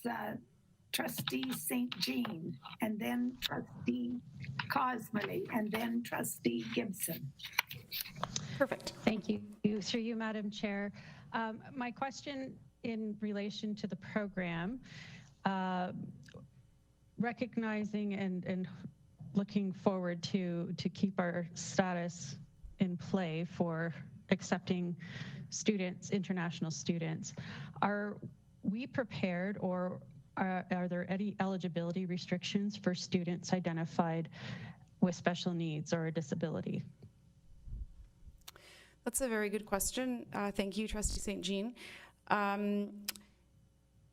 Typically, we, and on our application for Rainbow International, we do some work with the agents to make sure that students who are able to live independently in a host family situation, who are academically capable of learning in a new language, can apply. Those are the restrictions that we have. And of course, we ask that they're not younger than 12. So it's very open. So accommodations for students who are blind or deaf or have other sensory or physical impairments would not be restricted in an application or acceptance at our board? There are two layers to this. Sorry to take over. It's okay. We have the homestay layer where a homestay family has to be able to meet any accommodations, any physical accommodations that may be required. So there's 2 layers to that. One is the school, and obviously the school is able to support students with physical needs, but maybe the homestay family is unable. So there's a couple of layers to whether students who are blind or low vision would be able to come as international students to Rainbow. Yes, as I mentioned in the presentation, homestay placements are difficult to procure. So that there would have to be a very a willing homestay host in order to appropriately place a student that has some special needs, and certainly that's possible if there is such a placement to be had. Great, thank you. Thank you very much. Trustee Cosmerly. Thank you. Through you, Madam Chair. A couple of questions.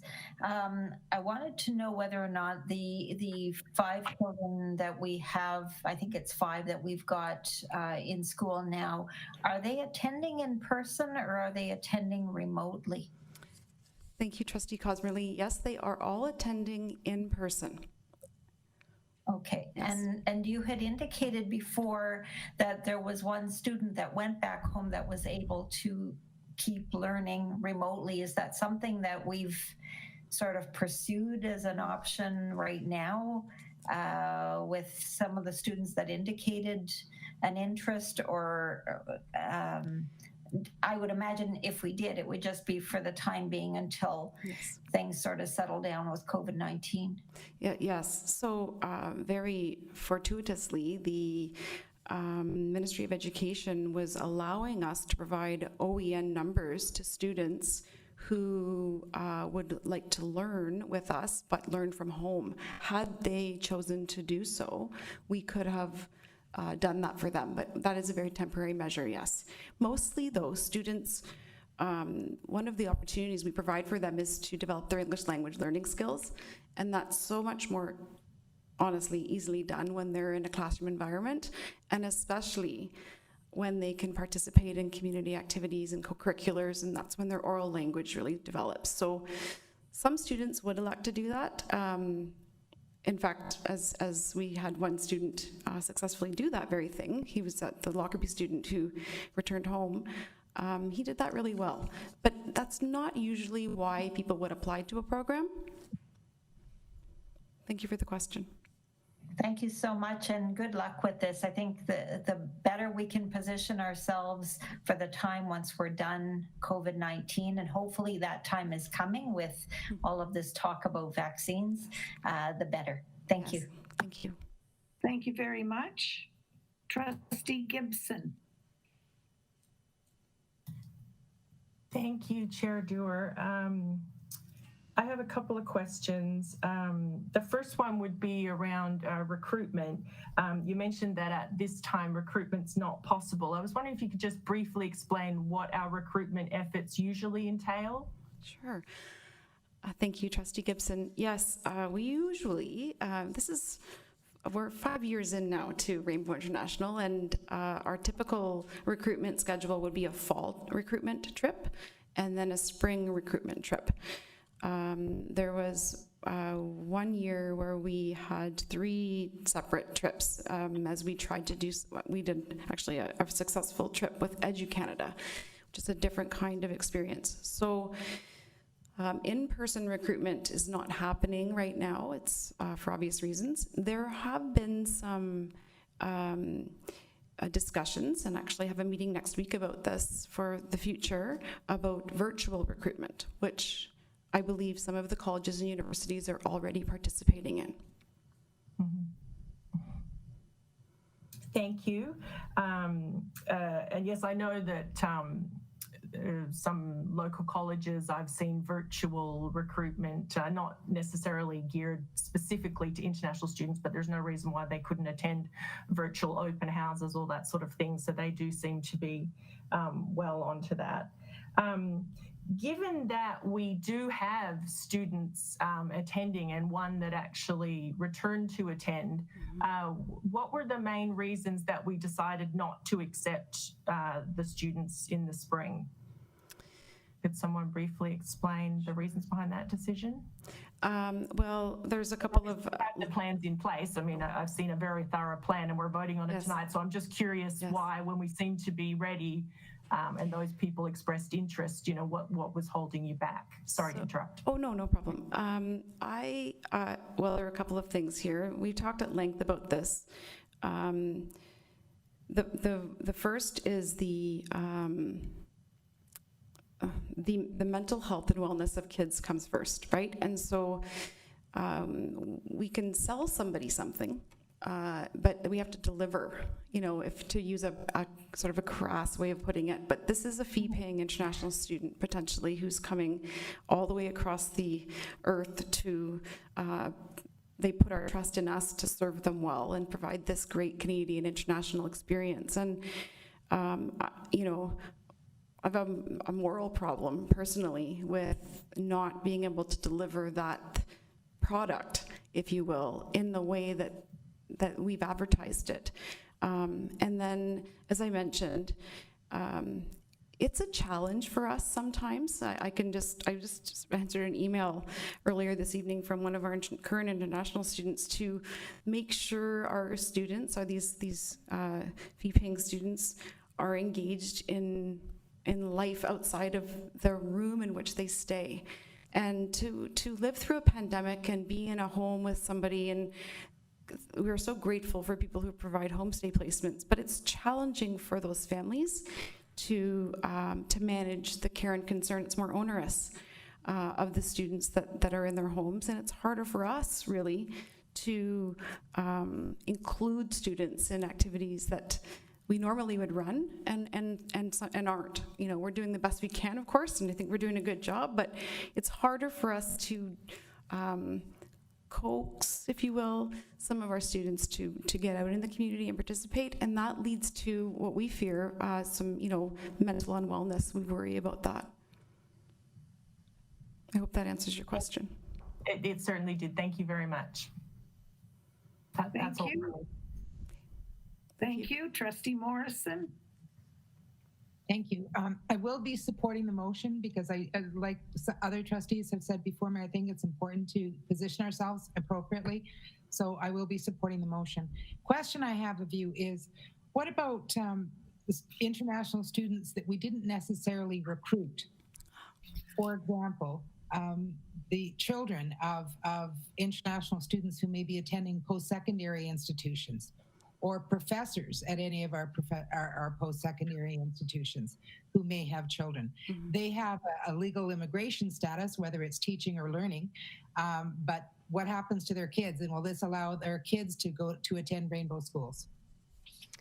So, as a reminder, children of international students attend our schools as domestic students. So the government of Ontario does pay their fees. So they do attend our schools as domestic students. When they come into the country with their parents, they do follow the arrival plans of post-secondary institutions. So the whole family will follow the arrival plan of the post-secondary institution. And you should know that the framework that you do see, the attestation, does look very similar for post-secondary institutions. So they are all quarantining for 14 days. They're all expecting to be tested before they are allowed to go to school. So very, very similar to what you're seeing as part of our framework. Thank you, Superintendent Noble, for that clarification. So the students of those international post-secondary students, the children are regular grant generating students. They're not fee payers. That's correct. They are same as a domestic student, same as a student who lives here, born and bred in Sudbury. Thank you very much, Trustee Gibson. Thank you, Chair Dewar. I did have one other question just regarding, it's my understanding that a resolution is required to be passed by the board in order for this to come into effect. Was there any rationale provided by the Ministry of Education as to why that was? I'm just commenting because, I mean, obviously this is a highly operational situation, and I just find it a little curious that we were not required to have a resolution to vote on our reopening plan for local students, and yet we're required to vote on this. So I was just wondering if the ministry passed along a rationale for that to staff, as they're the ones that are requiring it, is my understanding. Well, as you can imagine, international recruitment is multi-layered, and the first layer, of course, comes from the IRCC, so Immigration, Refugee, Citizenship Canada. And they only just recently, as of November 17th, gave the province of Ontario the ability to accept students. So this is binding provincial organization with a federal organization. So it's multi-layered, and I believe that would be the reason for the difference, if that makes sense. Thank you, Superintendent Noble. Thank you very much for your questions, and thank you, Superintendent Noble, for attempting to figure out what is going on in the mind of the government. That's a difficult job, but I thank you very much for that. Motion that the board approve the K-12 designated learning institutions, DLI, framework to ensure readiness to accept international students in Rainbow schools. Moved by Trustee Cosmerly, seconded by Trustee Morrison. Call the question, poll vote, Director Blazik. Trustee Clement, In favor? Trustee Dubosky, In favor? Trustee Dewar, In favor? Trustee Gibson, In favor? Trustee Honda, In favor. Trustee Cosmerly, In favor? Trustee Morrison, In favor? Trustee St. Jean, In favor? Trustee Stringer, In favor. Student Trustee LaFrance,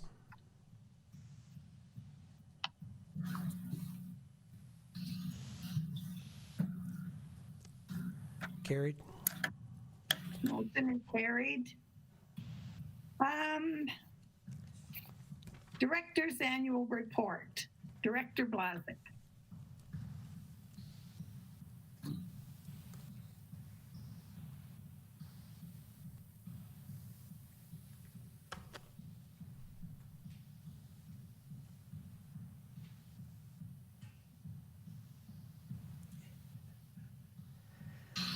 Thank you, Madam Chair.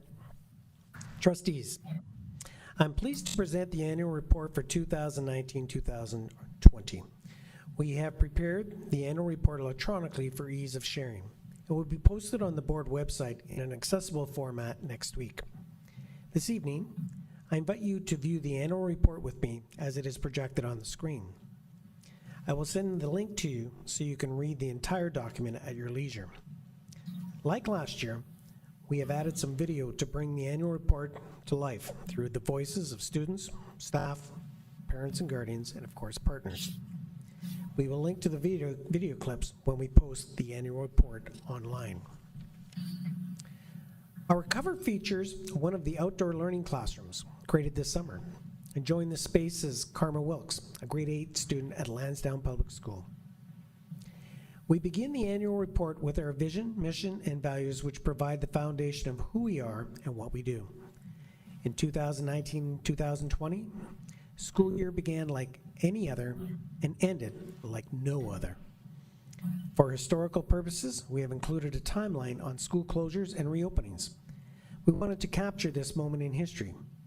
In the table of contents, you will notice that the annual report, as always, follows the framework of our strategic directions, with 5 goals under reaching minds and 5 goals under touching hearts. School boards in Ontario are required to produce an annual report in accordance with the Education Act. In Rainbow District School Board, our annual report also includes an overview of the current budget. We move forward with trustees and the current student trustee who was appointed in the last school year.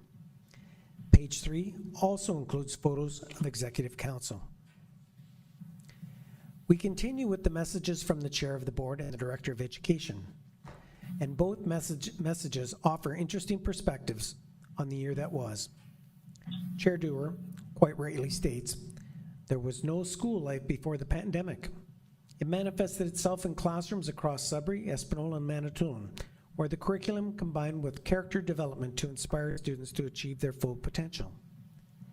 It also presented itself in professional learning, where administrators, educators, and support staff came together to learn about truth and reconciliation and to refine school improvement plans as the foundation for student success. The vibrancy and vitality of school life extended beyond the regular school day to athletics, clubs, concerts, plays, and fundraising activities, from cancer drives to support for fitness for seniors to the collection of canned goods for families in need. She continues, it changed on March 13, 2020, when the province of Ontario ordered schools to close in response to COVID-19. While the many culminating activities that occur in the spring suddenly stopped, school life carried on. Many of the features in this annual report focus on how living rooms and dining rooms were turned into makeshift classrooms as we continued learning together while safely apart. In the director's message, I focus on how the 2019-2020 school year can be defined by 4 R's instead of the traditional 3: reading, writing, arithmetic, and resilience. Shortly after schools closed, Rainbow District School Board shifted from in-person learning to online learning, ensuring continuity of education from kindergarten to grade 12. The 2019-2020 annual report, therefore, is a special edition. It not only marks a significant moment in world history here at home, it also honors resiliency and celebrates our shared humanity, the very fabric of our society. Never before had such a dramatic transformation in the delivery of education occurred in such a short period of time. Our staff responded with care, compassion, and creativity as they connected with students to reach minds and touch hearts in new and innovative ways. Learning together while safely apart, we not only maintained continuity in education, more importantly, we showed students that they were not alone. I am proud of our students, parents and guardians, staff, and communities for their collective response to COVID-19. I'm also proud of our Board of Trustees for your leadership. Like all of our stakeholders, you continue to be role models for resilience, thinking globally, and acting locally in the best interest of students, and I thank you. We set the tone for the 2019-2020 annual report with small schools and big hearts. They had a lot of love to go around, and, like all Rainbow schools, found creative ways to share it with each other and with others. In this feature, schools talk about how they connected with students during the pandemic, made the experience relevant, and, in the process, engaged them in their learning. Schools put a new twist on old traditions, moving in-person events to online, like the Spring Variety Show at S. Geiger Public School. Hello, and welcome to S. Geiger's first ever online spring variety show. I'm Maddie, and I'll be one of your hosts tonight. I hope you have a decadent dessert ready to eat. Thanks to our local businesses for making desserts. What a great community we live in. Now, over to our next host for tonight's show. Hey guys, it's me, Carmelyn. I'm so excited for tonight's show.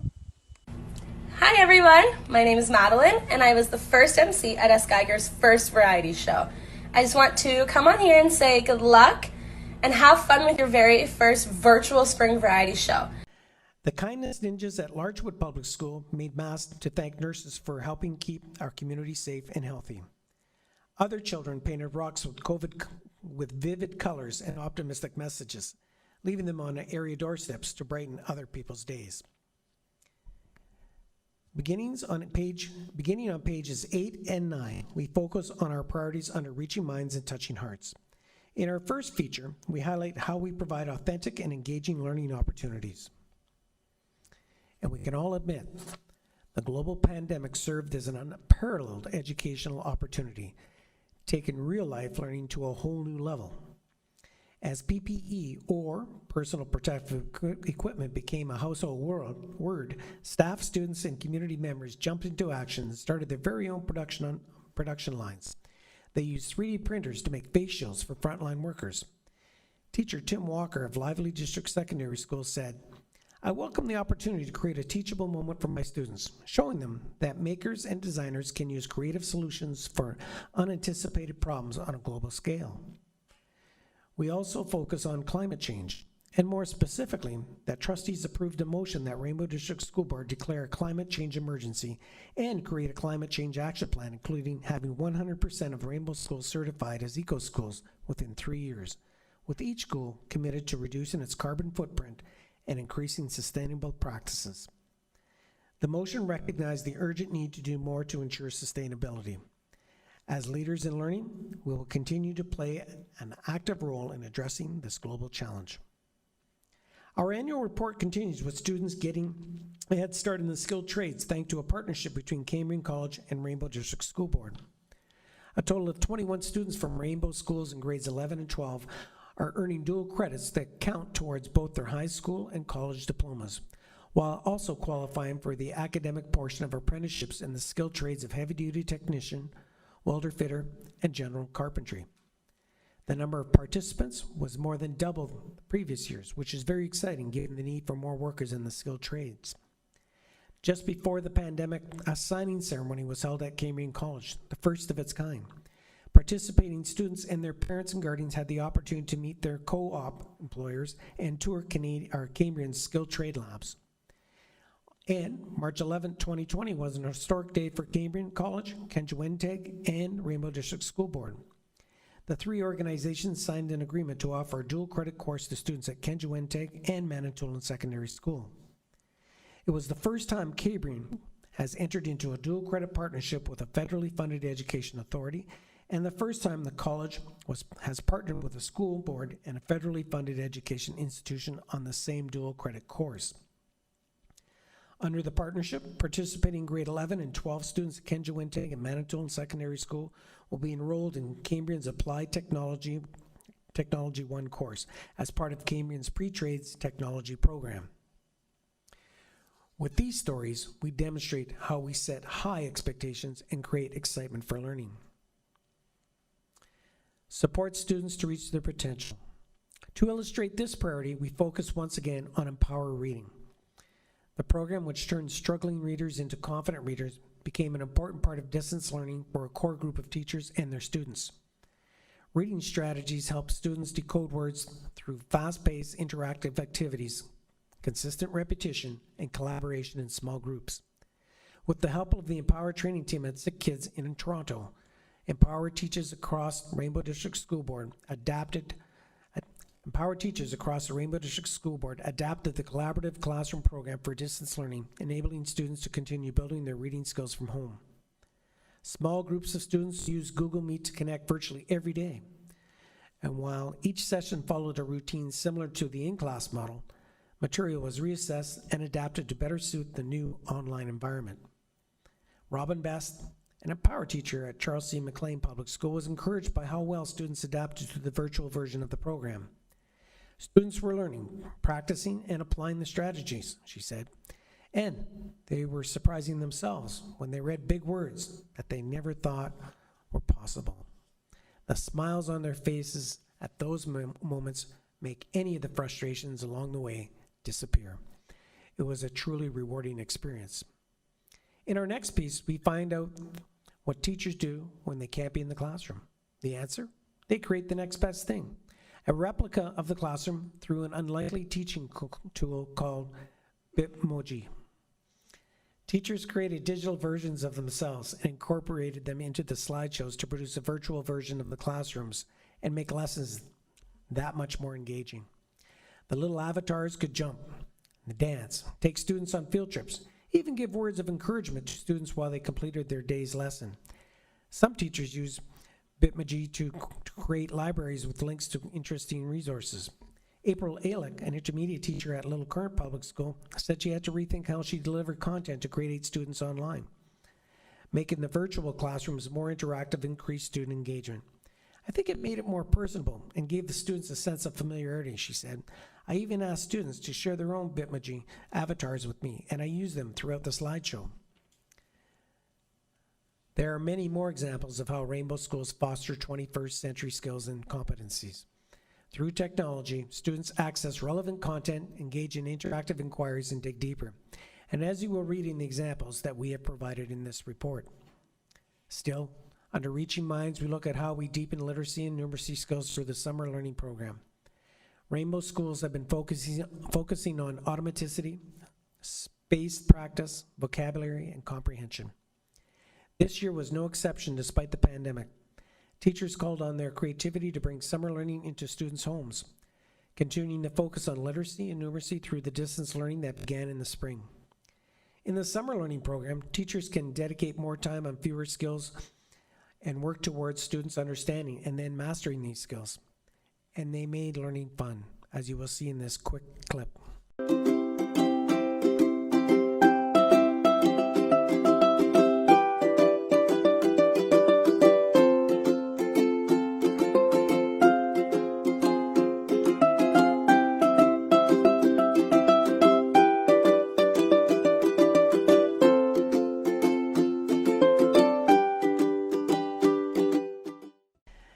Literacy teacher Catherine Bell put it best when she said, "We often see a dip in reading scores after the summer months.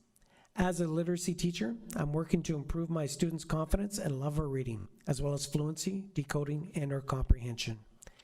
She added, "Meeting daily, we built relationships that were good for social, emotional, and overall wellness. Students received individualized support in key areas and created a routine that reinforced lifelong learning." We now move into Touching Hearts and how we nurture physical, mental, social, and emotional well-being as teachers in Rainbow Schools found creative ways to teach gym without the gymnasium. Let's drop in one of Jennifer Hollup's online classes. Let's see if it works.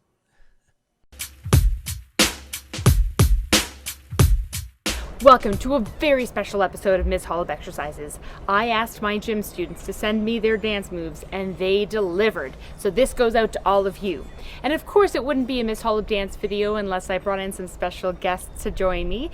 These are my favorite teaching colleagues and they're very excited to switch places with you and be following your instructions. We've got Mrs. Hype, Mr. Kind, Professor Proper, and Mr. Dandy. All right, let's get started.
Jennifer's enthusiasm for her profession was contagious as she produced numerous videos to get students from Adamsdale Public School moving and engaged. Nick Contini, who teaches phys ed in grades 1 through 3 at Princess Anne Public School, was skeptical about moving his classes online, since literacy and numeracy were the primary focus for distance learning. Recognizing the importance of wellness for reading, writing, and math, Nick Contini changed his mindset and changed his practice. To keep students active and engaged, he created 1-minute video challenges using everyday items such as exercise equipment, anything from socks, pillows, spoons, shoes, and t-shirts to a single sheet of toilet paper. Secondary teachers were equally as creative with walk or run challenges, plank workout routines, and the toilet paper challenge. I think there's a theme here. Our next story under Forge Relationships and Build Resiliency comes from the social work team who stayed connected with students through a series of fun and engaging videos. Lights, camera, action. Hello, this is Miss Christine, a social worker with the Rainbow District School Board. Several of my colleagues and my friends, Barrett and Becky, are creating Kids Have Stress Too videos to continue learning how to manage our social and emotional needs. So sit back and enjoy. Kids Have Stress Too, feeling grateful and calm. Hi, and welcome to this singing bowl meditation. My name is Trisha, and I'll be your guide.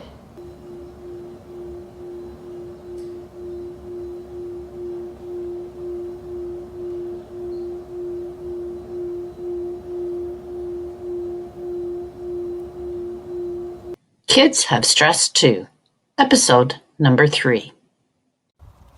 What emotion do you think Allison is expressing? Guess. I was feeling happy, and it made me want to stand up straight and look around to find other reasons to make myself smile.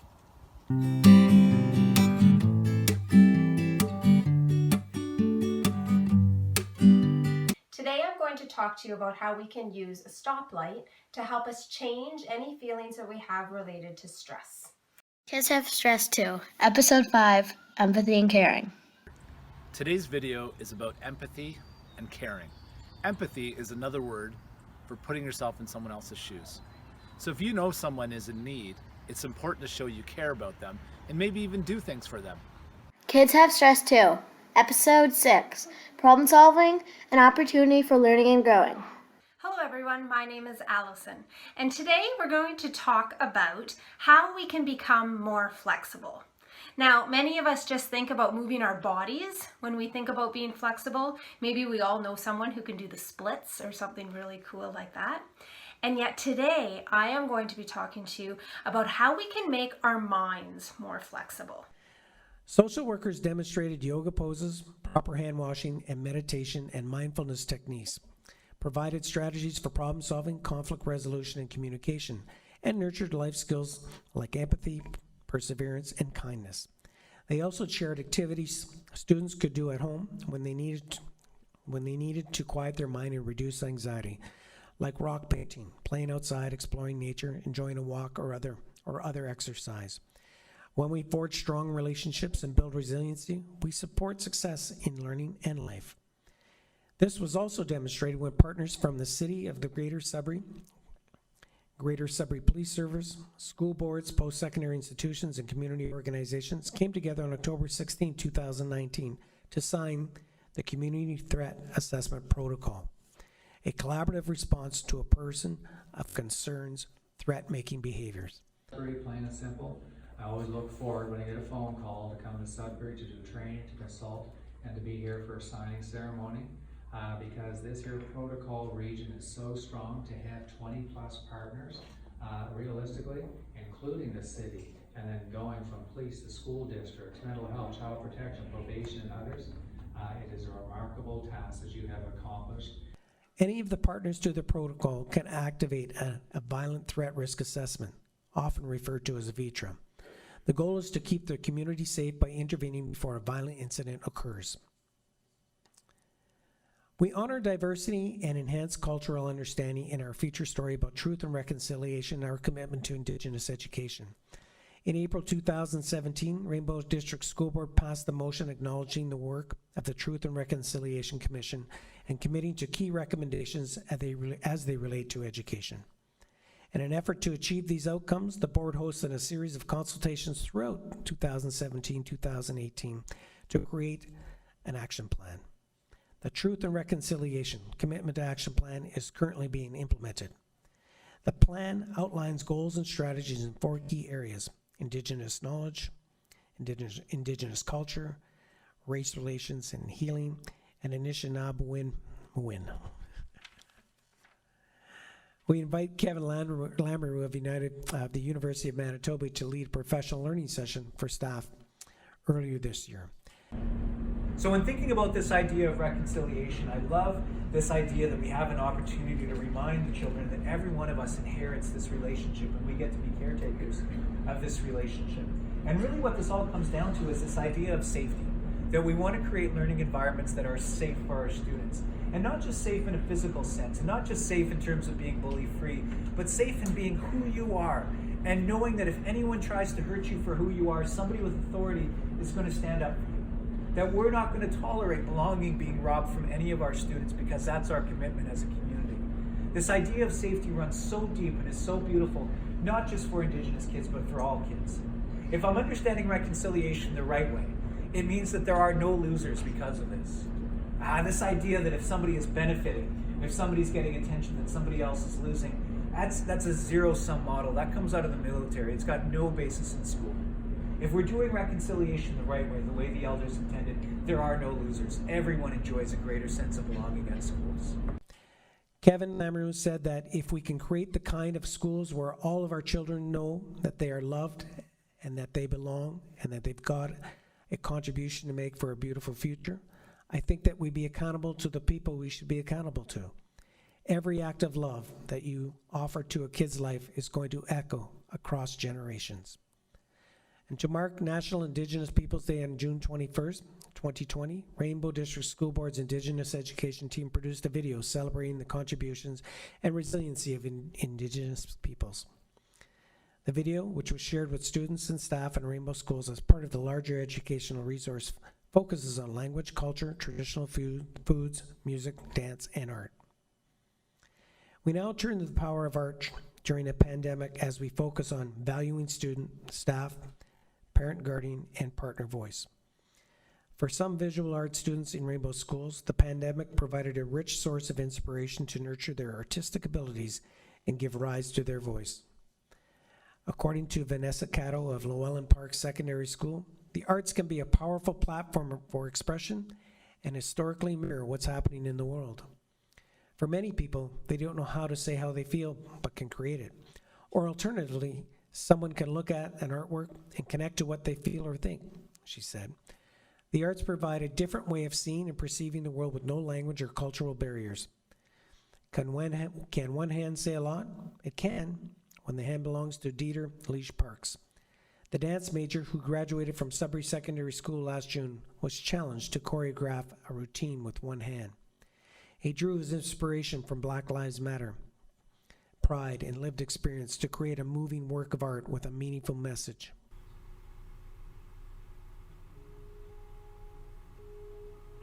Sometimes I think to myself, where did we go wrong? We take a look at society and we tell ourselves everything's okay. We like to hide the fact that we're scared and insecure.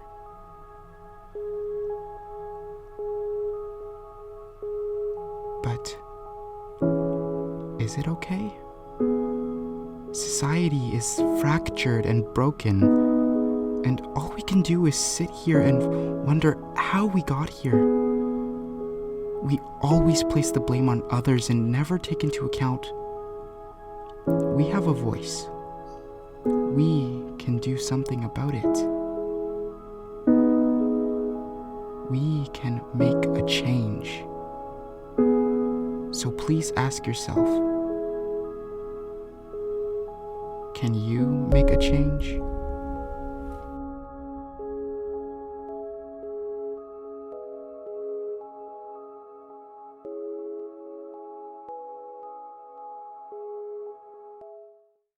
Dieter not only choreographed, but also wrote, filmed, and edited and narrated a video from his home, making the distance learning assignment outside the dance studio that would seem to be much more impressive.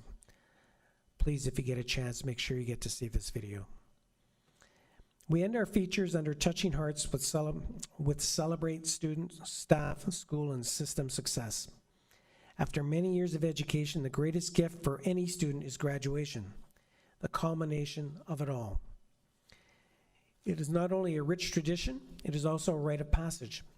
While no gatherings were possible last June, it did not diminish the community's desire to mark the important occasion.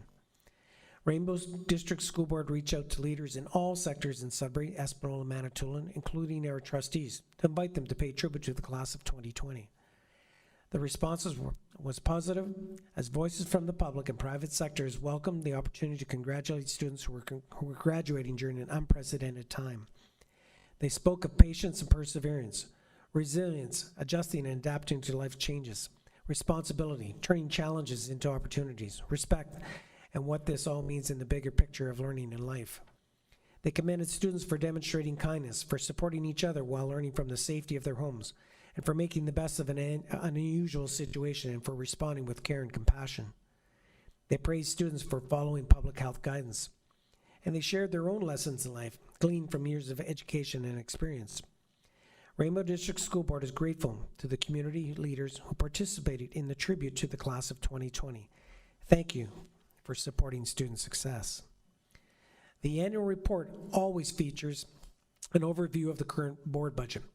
You will find that information on pages 28 through 31. We included enrollment, personnel complement, facilities, sources of revenue, and expenses by object and by function. Trustees approved the balanced budget of $211.9 million for the 2020-2021 school year. In this annual report, we added a section on the revitalization of Rainbow Schools, given that a number of projects were carried out in the 2019-2020 school year. The largest renewal was at Manitoulin Secondary School, where the space was reimagined to showcase its geographic location, natural setting, distinct history, and rich heritage on Manitoulin Island. The renovations mark an exciting time in Manitoulin Secondary School's history, 50 years of excellence in education, and transform the school into a modern facility for the 21st century learning. Chelmsford Valley District Composite School has been retrofitted to create kindergarten to grade 12 school offering, JK to 8 English and French immersion, and grade 9 to 12 English program. Chelmsford Public School has been consolidated into the Chelmsford Valley District Composite School building as of September 1st, 2020. The school has also welcomed grade 7 and 8 students from Larchwood Public School, which is now a JK to grade 8 school. The French immersion program at Levac Public School has been transferred to the Chelmsford School. Levac Public School is now a JK to grade 8 school, offering the English program only. Interior and exterior work was completed at Llewellyn Park Secondary School. The main entrance is now located at the ground level next to the newly renovated library. The long stairs leading up to the school have been removed, and the foyer has been redesigned into a bright, modern cafeteria with a cafe-style setting.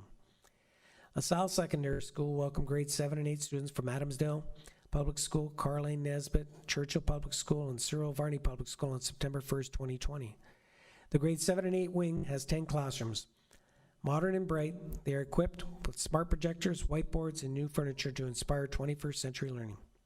Construction is underway on a new French immersion JK grade 6 school at the LaSalle Secondary School site.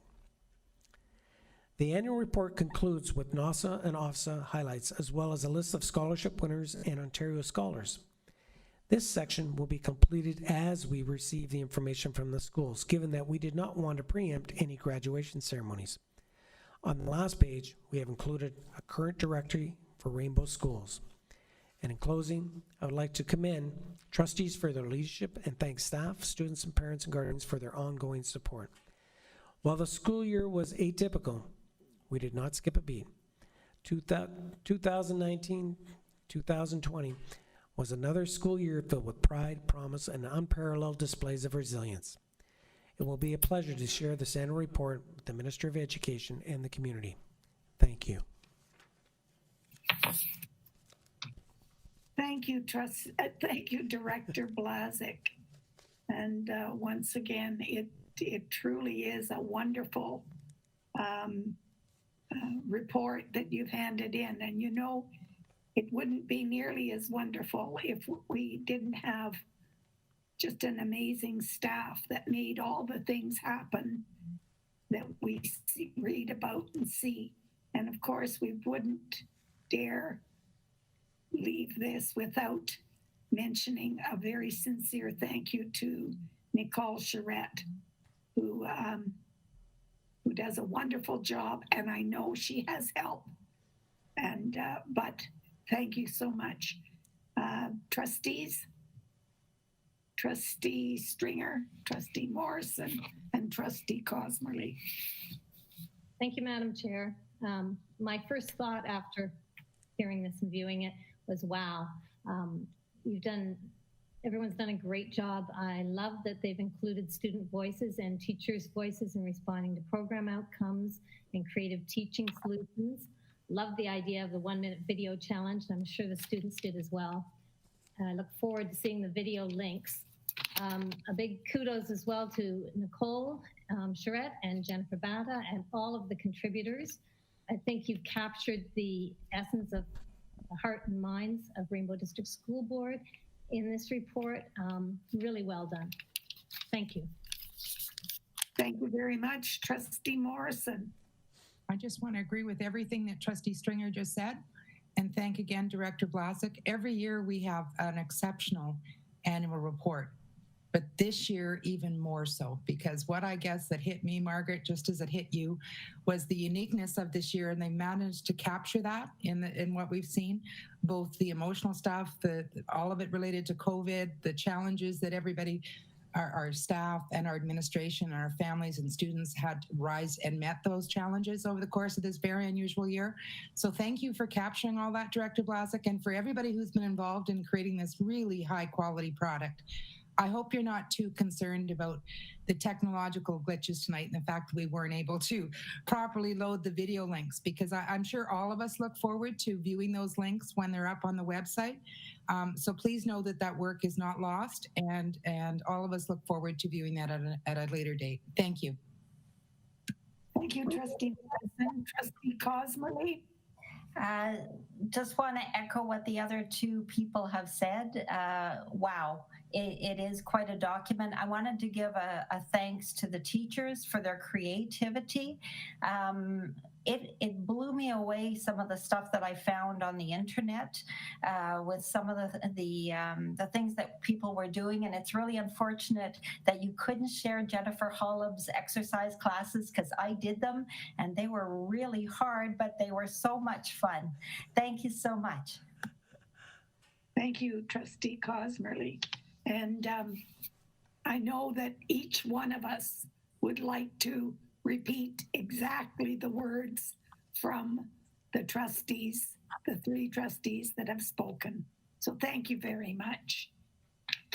Item number 3, intensive program in human rights for school board leaders.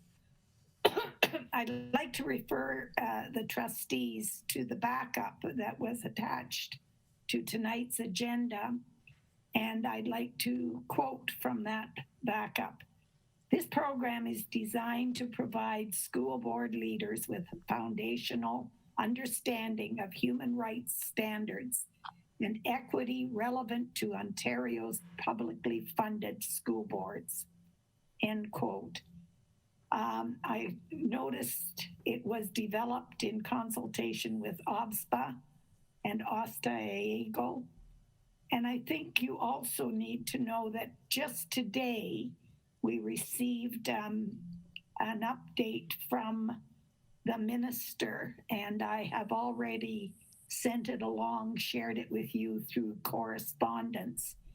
And it was an attachment for an updated flyer with what is supposed to be a simplified registration process for the upcoming program on human rights through Osgoode Hall Law School.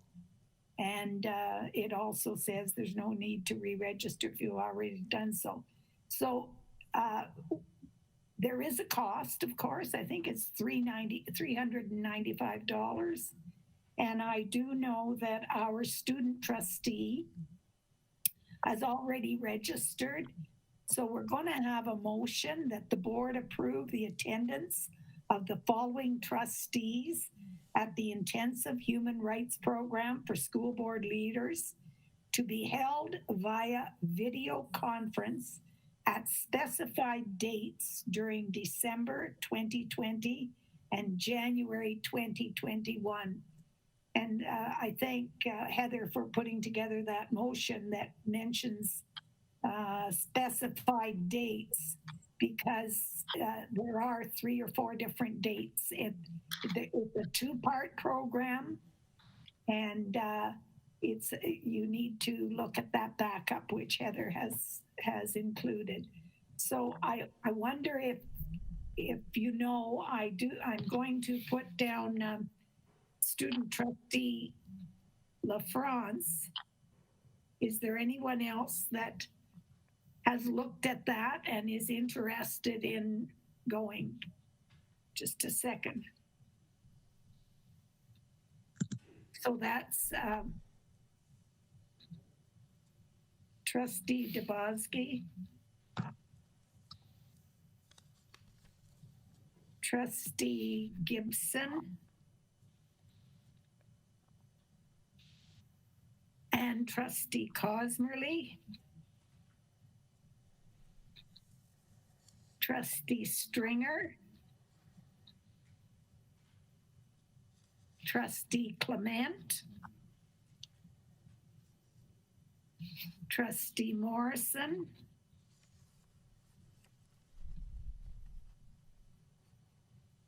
I think that's it. Did I miss anybody? So I'm going to, just for clarification's sake, well, first of all, we'll pass this motion. So moved by Trustee Cosmerly, seconded by Trustee Hunda.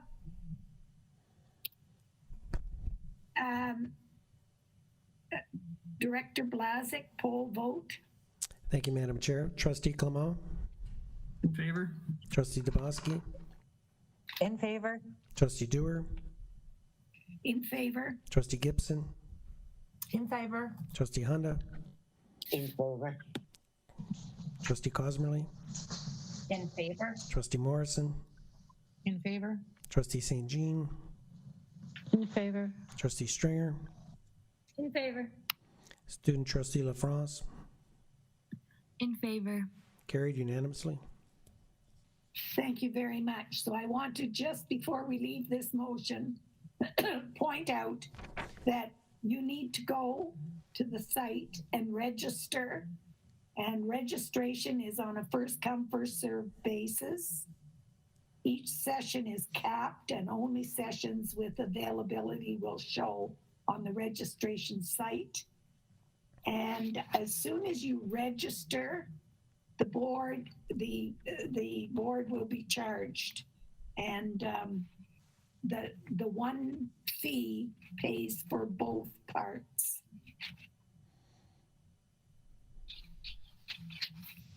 Okay, thank you very much.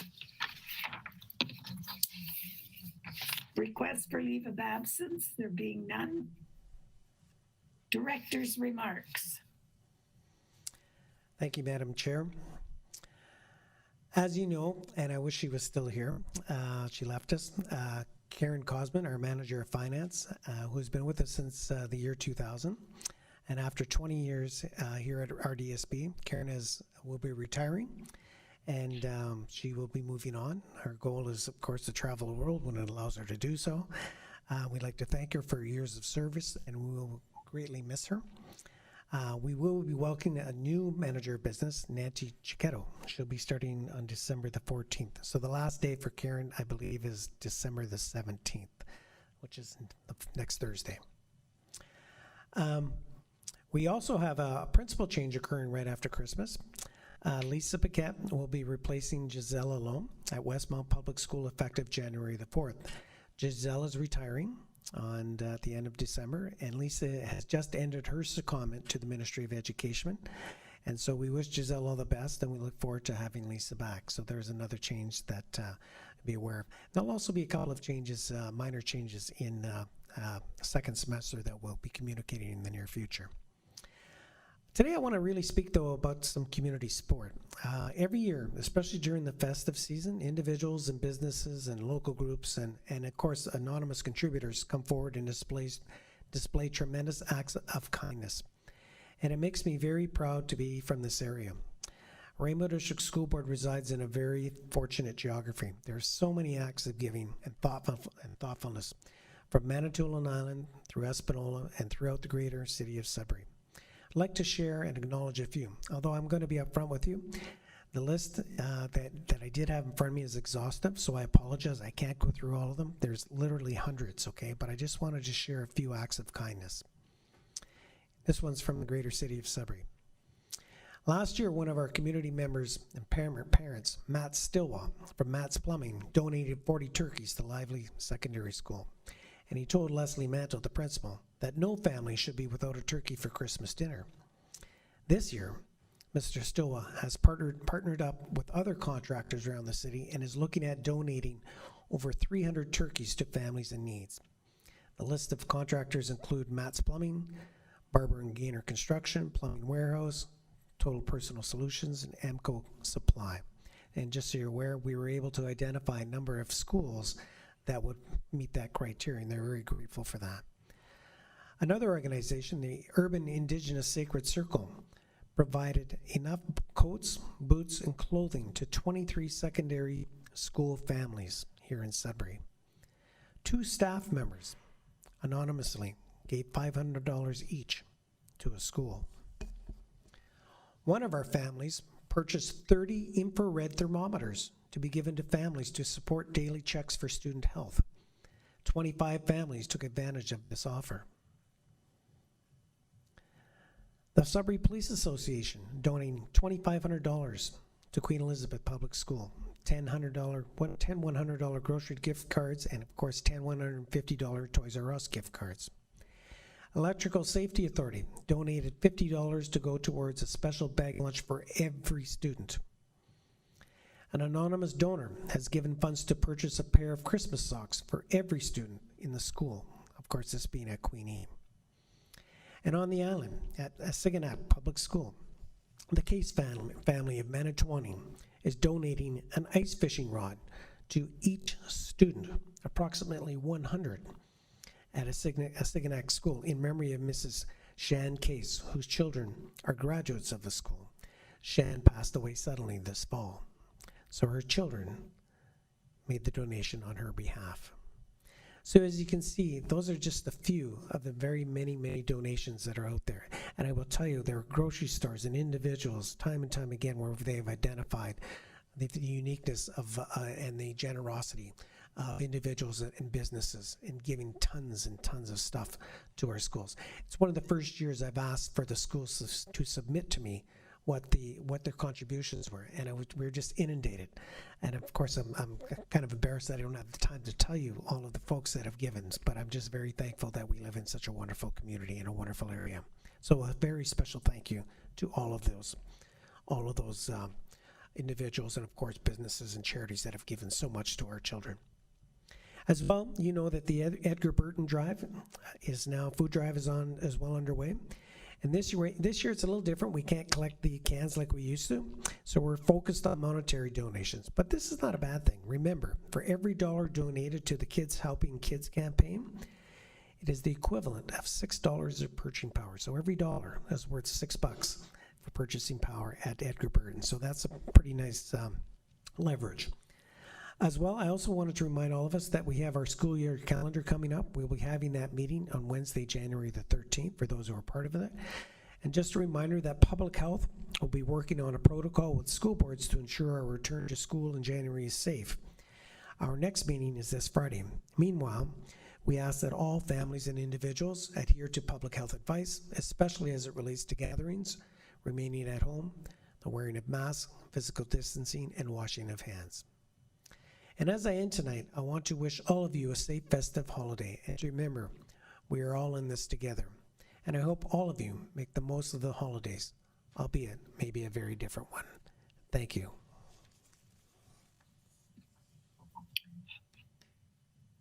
Thank you very much, Director Blazik. OBSPA Director, Trustee Clement. Hi, y'all. It's been a long night, so I'll give you the Coles Notes versions. This is all on the website, but there's a couple of highlights I would like to give you. We met November 28th, Saturday morning, the directors of Ontario, and we discussed a lot of things. The labor relations piece on the regulation 274.12, sorry, and that has been passed November 16th, so that's the comments from the boards, there's a bit of kickback from the teachers unions and all that, so not too much. See here, we touched on the French language section. Every board is having a hard time getting French language teachers, and They're trying to develop a French language teacher recruitment guide for English language schools, and that's as far as they seem to be getting. The EQAO Advisory Committee, through the ministry, there'll be no primary or junior EQAO assessments for 2021 school year, no OSSLT requirements for students graduating 2021. So the ministry has issued a request for bids to procure a vendor to build a modernized online assessment system. So that's going to be something new. And last but not least, something from the Northern Boards here that we gave to the OSPA board, and they passed it unanimously. And this is coming from the Northern Boards. And this is a motion. I'd like to read it to you. Be it resolved that the Ontario Public School Boards Association hire an external third party to conduct an equity, diversity, inclusion audit to determine the best approach to combating systemic racism and oppressive practices introspectively within our own organization, with an expected outcome of determining best practices, strategies, and approaches to advocate and support an inclusive OSPA organization, and to support school boards with regard to anti-Black, anti-Indigenous racism, and that the external third party report back to the OSPA board of directors regularly about the progress of the audit and to provide a final report with recommendations. So we left that with OSPA, and OSPA will now work to operationalize the motion. So we're hoping that this is going to be something that will be really well, very important, that will give us more information throughout Ontario how all this is going. So that came from the Northern Board to OSPA, which we were very proud of. Thank you very much. Thank you very much, Trustee Clement.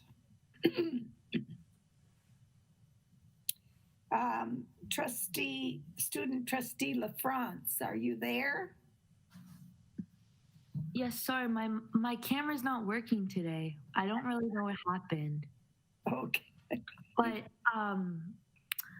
I don't really have any updates from Student Senate right now. We're working on an equity survey that we're putting out to students, hopefully by our next meetings in January. So hopefully sometime at the beginning of the 2021, but that's all we have right now. Okay, thank you very much for that, Student Trustee LaFrance. Trustees' remarks. Trustee Morrison, Trustee Stringer, and sorry. I hear someone. Gibson. Not mine. Sorry, it's my phone here. Okay. Oh, I've got Morrison, Stringer, and Gibson. Trustee Morrison, would you go ahead, please? Very briefly, I'll say my comment before everybody else does. I wish everyone a happy holiday.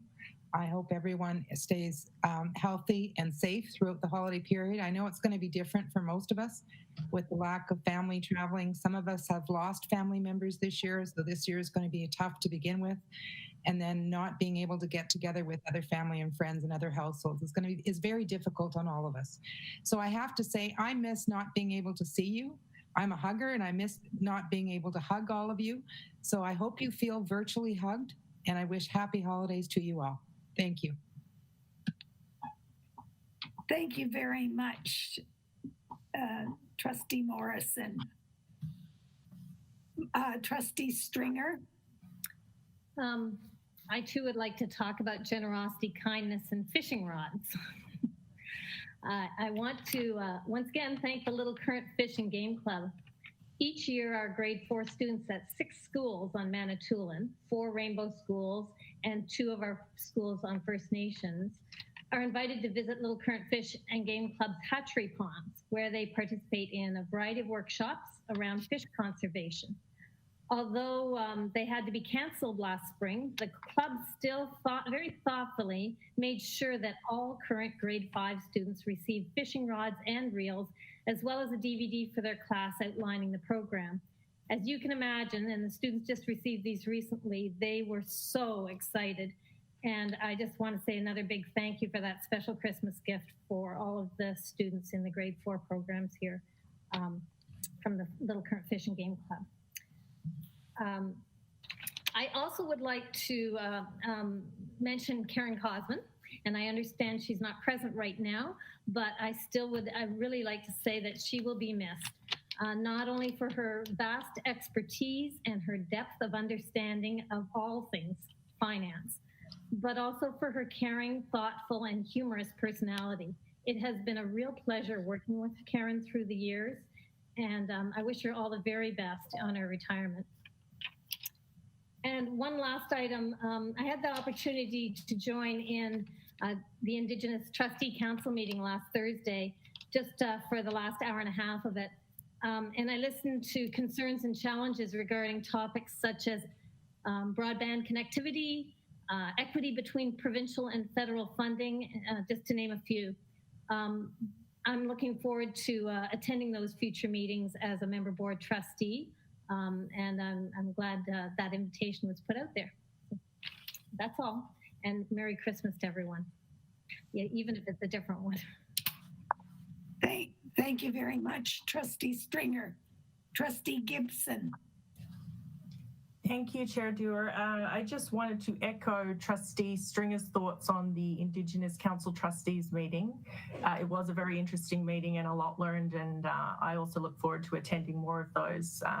You definitely get to hear some firsthand accounts of what's going on all over the province, so that's certainly very interesting to me.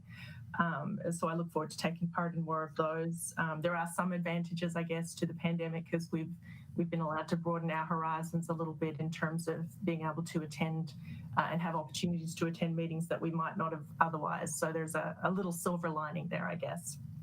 I had a couple of other things. The first thing being that this was a meeting where we sort of did all things annual. We had the director's report, the organizational meeting prior, going through the board's policies. I was reading through the board's self-assessment governance performance, board policy GOV-04, which outlines the process for the board's annual self-assessment. And this is the 2-year anniversary of my being on the board, and I'm not familiar with us ever doing an annual self-assessment. So it was a question and a remark. First of all, that I would be very interested in taking part in something like that, and based on some of the feedback we've been seeing over the last couple of weeks, I certainly think that's something that could be advantageous to us at this time. And then my question was, I haven't seen one in the last 2 years, so when was the last time an annual self-assessment was deployed by the board? Is that something that's happened recently? No, sorry. Are you asking when was the last? Okay, I was looking for my microphone. Yes, no, there's never been an assessment done. So since this policy was passed in 2014, we've never had an assessment in the 6 years? To my knowledge, there never has been one done. Okay. Perhaps. Yeah. Thank you. So I just wanted to reiterate that under expectations, under 3.1, it does say the chair is responsible for leading the self-assessment. I'm not sure what triggers the self-assessment. Is that something we'd have to vote on, or is that something that's done at the chair's request? I don't know. Because in the policy, it doesn't really say, other than saying it's annual, but we haven't had one in 6 years, so I'm not sure that that's not happening, obviously. Yeah, that's true. We haven't. Perhaps I could just leave that with you then, and Thank you. for follow-up. Yeah. Okay. Thank you. I mean, obviously, we're not going to be doing it in the next few weeks, but if it's something that we could look at. Well, I'm going to be doing it in the next few weeks. Okay, and then the second and last thing that I wanted to mention, I did briefly mention it at a previous meeting, last meeting when we had the report on our remote elementary school learners. That I was hoping that we would be receiving some kind of report to evaluate the needs of our secondary students, most of who are in school, but some of who are also remote learners. And since that comment, I have received feedback regarding that being something that certain contributors and members of the public are definitely interested in, to see how that hybrid model is going. So I was just wondering, is that something that is being planned, or is that a report that I would have to request through board motion? If that's the case, I would like to put a motion on the floor to request that kind of report. Would you please have that motion? Would you give us the exact wording, Trustee Gibson? I would very much appreciate the exact wording for that. So it would be that the board requests a report to evaluate the hybrid model of curriculum delivery currently in use in the Rainbow District School Board secondary panel.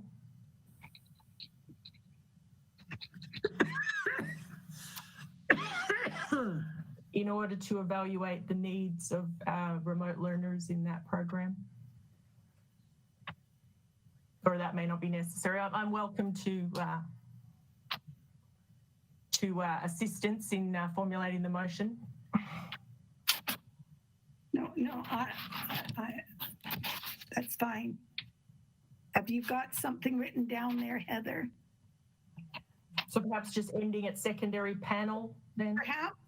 Perhaps we could use this as a teaching learning experience, and if you are going to be planning to put something like that on the floor, perhaps you could get it to the recording secretary ahead of time. I seem to recall other instances where we're struggling at the time of the meeting to get a motion worded, and it's rather difficult. Did you have anything to say, Trustee Morrison? Were you going to second the motion, or do you have something to say? I do. Trustee Morrison. Thank you. It's directly related because I believe Trustee Gibson brought it up at a strategic planning meeting. That's when you asked the question about further information on the secondary program. My intent was absolutely to discuss that at an agenda setting for strategic planning. We haven't even had that yet. So I saw it as a future strategic planning topic, Anita, and we were going to discuss when we were going to, what kind of report and when we would be prepared to present that. However, there's been a request for a motion. If you are prepared to make a motion, I'd certainly be prepared to support that motion. With no time frame on it, but just so you know, that ball was not dropped. You raised it at the last strategic planning meeting. We were planning on discussing it at the next agenda setting for strategic planning, which we haven't had yet. Thank you.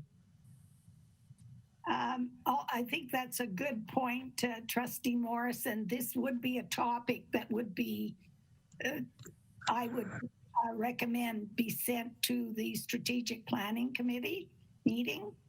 So did you want to simply let Trustee Morrison act on your suggestion?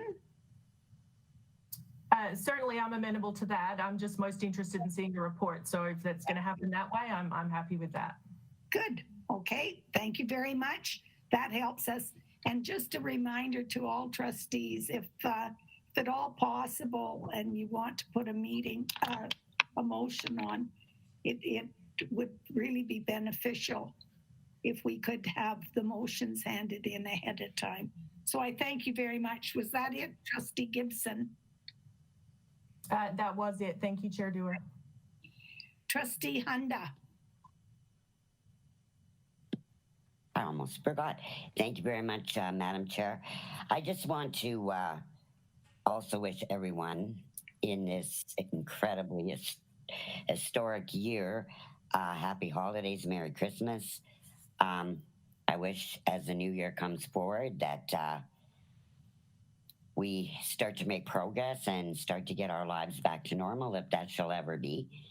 While we're giving shout outs, I would just like to give a quick one out to Sudbury Secondary School for the wonderful job they did this year with, again, a very, very different Lions Club telethon. That being said, many of our students worked distantly to have it all work out. As anybody that watched it understood that most of the performances were done remotely from home. There was an incredible one done by Sudbury Secondary remotely, where they had current students and a lot of alumni, and it was well done. But I want to, they do this year in and year out, and this year, of course, as everything else, was very challenging, and I'd like to give a shout out to that. I'd also like to thank our teachers that are trying very hard to, and coming up with some really interesting ideas to have holiday concerts for the students and their families. And if you get the opportunity and you see them, to tune in. And I just want to thank all our staff, our students, and our parents for their resilience, for being able to, and their hard work, and to be able to make this such a successful year despite everything. And I think that when we, as awful as it's been, and some more for some of us than others, I think we all have a lot to be thankful for, and I think sometimes we forget that. So I just want to wish everyone the holidays and to count your blessings. Thank you. Thank you very much.